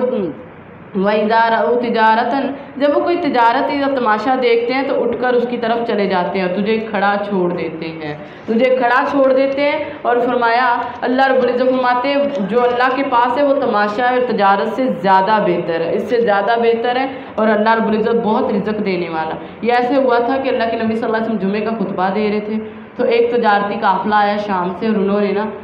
آوازیں دینی شروع کر دی، یعنی ڈھول وغیرہ وہ بجاتے ہوتے تھے تب تک پتہ چل جائے کہ تجارتی قافلہ آیا تو وہ ڈھول بجانا شروع کر دیا۔ اب جو صحابہ تھے نا بیٹھے ہوئے، انہوں نے کہا کہ تجارتی قافلہ آیا تو وہ سارے کے سارے اٹھ کے بھاگ گئے سوائے 12 صحابیوں کے۔ 12 صحابی تھے جو وہاں پہ بیٹھے رہے، اور اللہ کے نبی صلی اللہ علیہ وسلم نے فرمایا اللہ کی قسم اس ذات کی جس کے ہاتھ میں میری جان ہے، اگر تم سارے چلے جاتے نا تو کوئی بھی نہ بچتا، یعنی اس آگ میں اللہ رب العزت نے نا اس وادی میں آگ بہا دینی تھی، استغفر اللہ، یعنی آگ آ جانی تھی اور تم میں سے کوئی بھی اس سے نہیں بچ سکتا تھا۔ تو اس لیے جب بھی کوئی ایسا معاملہ ہو جہاں پہ تبلیغ کا کام ہو رہا ہو، چاہے وہ جمعہ ہے، کوئی بھی درس کوئی بھی ایسا کلاس ہو جہاں پہ درس چل رہا ہو تو وہاں سے بلا وجہ یوں اٹھ کے نہیں جانا جب تک بات جو ہے وہ پوری نہ ہو جائے۔ بسم اللہ الرحمن الرحیم۔ سورۃ المنافقون، یہ مدنی صورت ہے، شروع اللہ کے نام سے جو بڑا مہربان نہایت رحم کرنے والا۔ اذا جاءک المنافقون قالوا نشهد انک لرسول اللہ، جب منافق تیرے پاس آتے ہیں تو کہتے ہیں ہم شہادت دیتے ہیں کہ تو یقیناً اللہ کا رسول ہے، یعنی اللہ کے نبی صلی اللہ علیہ وسلم۔ آگے کہتے ہیں ہم شہادت دیتے ہیں کہ تو اللہ کا رسول ہے، اور اللہ جانتا ہے تو یقیناً اس کا رسول ہے، اور اللہ شہادت دیتا ہے کہ یہ جو لوگ ہیں یہ جھوٹے ہیں، یہ منافق ہیں۔ قسمیں کھا کھا کر کے اپنی ایمان کی گواہی دے رہے تھے۔ اب دیکھیں کوئی قسم کھائے تو اس کی بات پہ ہم یقین کر لیتے ہیں، لیکن یہاں پہ وہ منافق قسم کھا کھا کے اپنی ایمان کی گواہی دے رہے کہ ہم ایمان والے ہیں، ہم ایمان لائے ہیں اور آپ اللہ کے رسول ہیں، لیکن ان کی یہ گواہی قبول کیوں نہیں کی گئی؟ وجہ کیا تھی؟ وجہ یہ تھی کیونکہ ان کے عمل اس کے برعکس تھے، یعنی وہ عمل نہیں ویسا کرتے تھے جیسے وہ کہہ رہے ہوتے تھے، زبان کچھ کہہ رہی، دل ان کے خلاف ہوتے تھے۔ اس لیے اپنا محاسبہ کیا کریں کہ ہم لوگ جو کر رہے ہیں، زبان سے کچھ کہہ رہے، دل اس کی تصدیق کرتا ہے کہ نہیں کرتا؟ اپنا محاسبہ کیا کریں، عمل ہے ہمارے اندر کہ نہیں ہے، اگر نہیں ہے تو فکر کریں، کیونکہ عمل ایمان کا حصہ ہے۔ فرمایا اگر عمل ختم ہو جائے نا تو ایمان ختم ہو جاتا ہے، پھر انسان میں منافقت آ جاتی ہے، تو اگر منافقت سے بچنا ہے تو عمل کرنا پڑے گا۔ اور اللہ کے نبی صلی اللہ علیہ وسلم نے فرمایا تھا کہ دو ایسی خصلتیں ہیں جو کسی منافق میں اکٹھی نہیں ہو سکتی۔ کون کون سی؟ غور سے، اگر یہ دو باتیں آپ میں نہیں ہیں تو وہ دو باتیں لائیں، کیونکہ فرمایا یہ دو باتیں منافق میں اکٹھی نہیں ہو سکتی۔ آقا علیہ السلام نے فرمایا کیا؟ ایک اخلاق اور دوسرا دین کی سمجھ، یعنی اخلاق جو ہے نا یہ بھی منافقت سے انسان کو بچاتا ہے، اخلاق اور دین کی سمجھ جو ہے اس سے انسان جو ہے وہ منافقین سے بچ جاتا ہے۔ اور حضرت حذیفہ بن یمان کہا کرتے تھے، جن کو نبی صلی اللہ علیہ وسلم نے نا، حذیفہ بن یمان صحابی جو تھے، ان کو نبی صلی اللہ علیہ وسلم نے منافقوں کے نام بتائے تھے۔ وہ کہتے تھے کہ نبی کے دور کے جو منافق ہیں نا ان سے زیادہ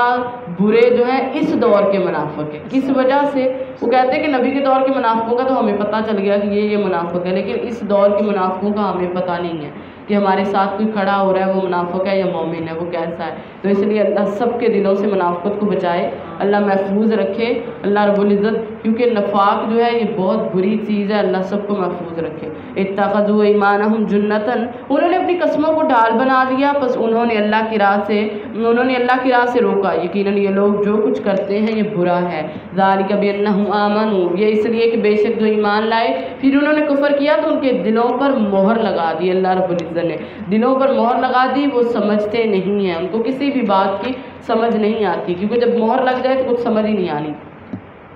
وَإِذَا رَأَيْتَهُمْ، اور جب تو انہیں دیکھے گا تو ان کے جسم اچھے لگیں گے، اگر وہ بات کریں گے تو ان کی بات بھی بڑی اچھی لگے گی، اور گویا وہ ٹیک لگائی ہوئی لکڑیاں ہیں، ہر بلند آواز کو اپنے خلاف گمان کرتے ہیں، یہی اصل دشمن ہے، بس ان سے ہوشیار رہو، اللہ انہیں ہلاک کرے گا، کہاں سے بہکائے جاتے ہیں۔ یعنی اللہ رب العزت نے فرمایا منافق جو ہے بتا دیا کہ وہ چاہے کتنا ہی خوبصورت آپ کو کیوں نہیں لگ رہا، یعنی بڑا ہینڈسم ہے، بڑا خوبصورت ہے، آپ کہتے ہیں یہ تو بہت اچھا ہے، اور ساتھ میں اس کا یہ بھی بتا دیا بات کرنے کا انداز بھی اس کا بڑا اچھا ہوگا، اتنی اچھی بات کرے گا کہ آپ کہیں گے واہ واہ اس کی تو گفتگو ہی بڑی اچھی ہے، یہ تو ہے ہی بہت اچھا انسان۔ لیکن فرمایا اللہ کے نبی صلی اللہ علیہ وسلم اس لیے کہتے تھے، آقا فرماتے مجھے میری امت پر نہ سب سے ڈر اس منافق کا ہے، یعنی میں ڈرتا ہوں میری امت میں اس منافق سے جس کی زبان دراز ہو، یعنی وہ زبان کی وجہ سے لوگوں کو قائل کر لے، استغفر اللہ، زبان کی وجہ سے جو ہے وہ لوگ سمجھیں گے شاید یہ کوئی حکمت کی باتیں کر رہا ہے، حالانکہ وہ عمل سے خالی ہوگا اور وہ ظالم انسان ہوگا، استغفر اللہ۔